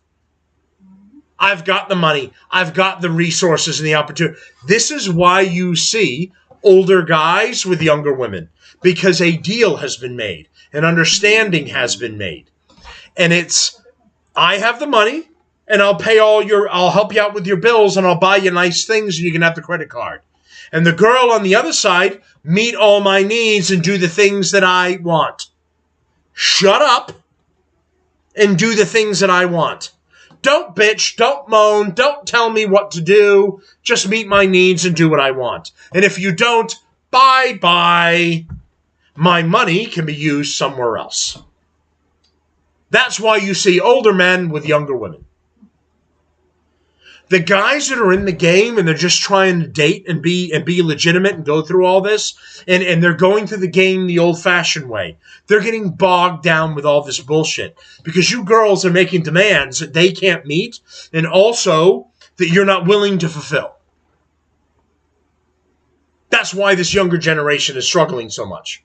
Like, I'm not going to get everything I want out of this relationship, but also I have to pay for all your shit? What?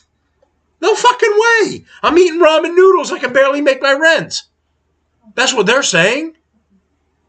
And none of you can make up your mind.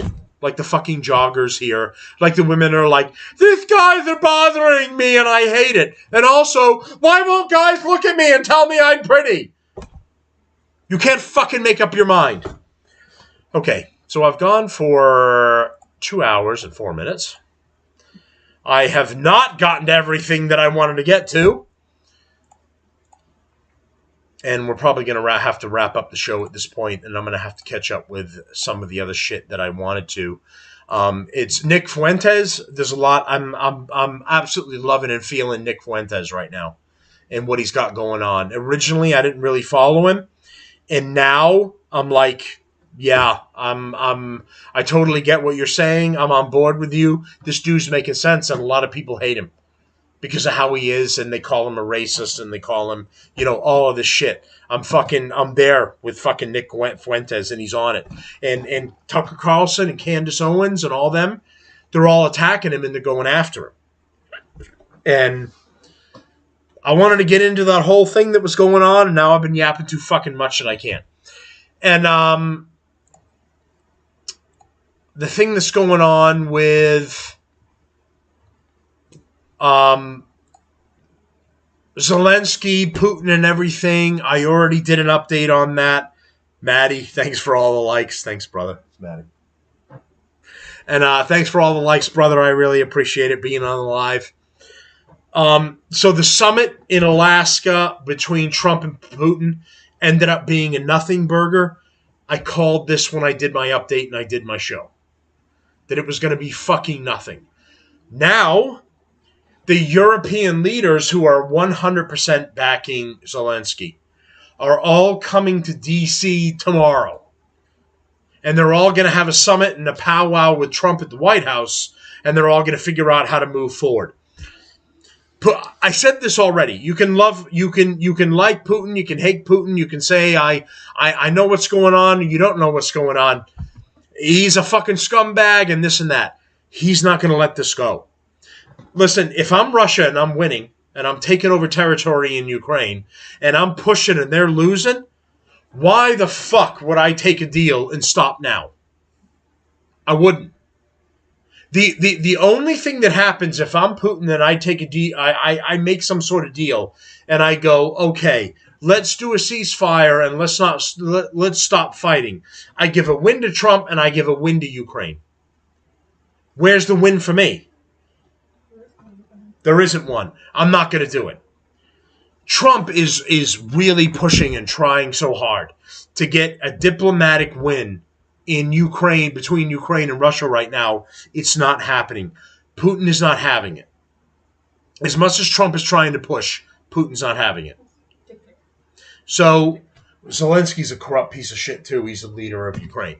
You can't fucking trust. Zelensky on his side is not going to accept any of the land deals that they're trying to negotiate, which is Ukraine will give up some land to Russia, and Russia may give up some land to Ukraine. But Ukraine is not going to get any land back. They're not going to take any wins.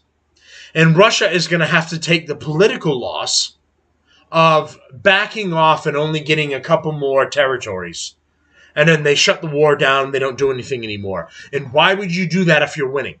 Russia is winning against Ukraine with the backing of America, with the backing of France, with the backing of England and all the other NATO countries. Russia is still pushing forward. Why would I go, okay, we're going to stop? I give up. No, I fucking wouldn't. So Putin said, that's why this song and dance that I called it in Alaska, I think it was exactly that. If it's something different and they figure something out, I'll eat crow. I'm willing to be honest. I'll eat crow. I don't think it is. I don't think they got anywhere in Alaska with this meeting the other day. I think it was the same deal. You can meet all of Russia's demands, which are absolutely crazy. It's the disarmament of Ukraine. It's letting them hold all the land they've won up to this point and they're currently holding. And for Ukraine to give up additional land so that they have access to their Black Sea fleet in Crimea and the ports in the Black Sea. That's what Russia wants. They want uninhibited access to their docks at Crimea. They will absolutely refuse to give that up. Ukraine is not going to do that. So they're at a stalemate. What Russia is asking for is, it's so much that no one within reason would agree to it. That's the reason they're demanding it, because it's a dog and pony show. Putin is negotiating to buy himself time. To buy himself time to keep the attacks going in the hope that they can drive further. before the rest of America and NATO gets fully involved and then Russia gets fucked. That's what all these bullshit negotiations did. That's why he showed up to Alaska. But it's also why it was a clown show. It was nothing. And Trump's part of that. He was part of the clown show. And this is a black mark for Trump. So all of the European leaders are showing up with Zelensky tomorrow at the White House. And they're all going to be talking about how we move forward. Why are they talking about how to move forward? Because they didn't reach a deal in Alaska. That's why. And now, what happens now? Does NATO get fully involved? We've been giving money. We've been giving weapons and drones and technology. Now do we put boots on the ground and get involved, all of the NATO countries versus Russia? That's World War III. Yeah, so all of the European leaders and Zelensky coming to the White House tomorrow, this is not good news, it's bad news. Because they already had a press conference and they're already saying they're all backing Zelensky. Now they're coming here to push Trump and America to do the same. Because Trump's been like, fuck Zelensky, I'm tired of this whining piece of shit. And you know what? The rest of the taxpayers are too. I'm sick of giving money and help to Ukraine. Let them fucking figure it out. I don't give a fuck if Russia wins. Yeah, it's got nothing to do with us. They're not an ally. It's got nothing to do with us.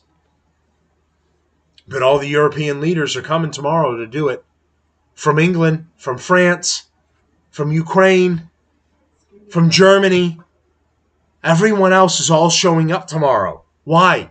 So we can all have a nice little fucking chat? No, it's going to say, what do we do next? NATO needs to take a bigger push. NATO getting involved is World War III. That's France, it's England, it's America, it's Turkey, it's the whole crew getting involved against Russia. It's World War III. So it's Russia versus Iran versus China. It's going to be the new axis of evil like we had during World War II. It was Germany, Italy, and Japan. Now it's going to be Russia, China, Iran. Because they're all sick of dealing with the West, and they've all gotten fucked over by the West. And I guarantee they are all aligned on the same side right now. Fuck America, fuck the West. That's where they're at. They're going to come together to fight all of NATO, all of the Western powers. Even if we can win it, it's still World War III. All of our kids are going to war. There's a draft. Everyone's going to war. We don't need to do it. We don't fucking need this. And this is, I'm telling you, all of the European powers coming to the White House tomorrow, not a good idea. It's not good. All of them are coming here with Zelensky after saying we're 100% support with Ukraine. They're all coming here. This isn't a chat and a powwow. This is, what does NATO do next? Do we have to go fuck Russia up? This is what this is. And Russia's got as many nukes as we do. And if you back them against a corner and they're losing, they're going to fire them all. I would, if I were them. I'm outnumbered 5-1. Fucking fire. I'm already losing. I'm already going to lose. We're already done. What do I have to lose if I fire at this point? It's a last resort. Done. It's over. I'm fucking using them. This whole thing needs to be shut down. Let Russia have Ukraine. Who gives a fuck? Ukraine already used to be a part of the old USSR. Let them fucking have it. They're not even an ally. They can barely win right now in Ukraine. Why would we be worried that Russia's going to be the new Nazi Germany that's going to take over the whole world? They can barely get through Ukraine. Let them have it and bring it to an end. They're not our allies. Hey, European leaders will join Trump and Zelensky meeting signaling solidarity with Ukraine. Will continue to support for as long as it takes, says the European Commission President Ursula von der Leyen, which is, by the way, another one of the bitches that are showing up in Washington tomorrow. European leaders will join Ukrainian President Volodymyr Zelensky when he travels to Washington, D.C. on Monday for a high-stakes meeting with President Donald Trump. On Sunday, NATO Secretary Mark Rutte, European Commissioner President Ursula von der Leyen, French President Emmanuel Macron, British Prime Minister Keir Starmer, German Chancellor Friedrich Merz, Italian Prime Minister Giorgia Meloni, who's a conservative, by the way, and Finnish President Alexander Stubb all confirmed their attendance. Their joint presence underscores Europe's determination to present a united front in support of Ukraine as Russia war drags on. Ahead of this meeting with Trump, Zelensky met with von der Leyen at the European Commission. There they are. They did this earlier today or yesterday. At European Commission in Brussels to set priorities for the White House talks, focusing on long-term military aid, Ukraine's ambitions to join the EU, and bolstering transatlantic solidarity in the face of Russian aggression.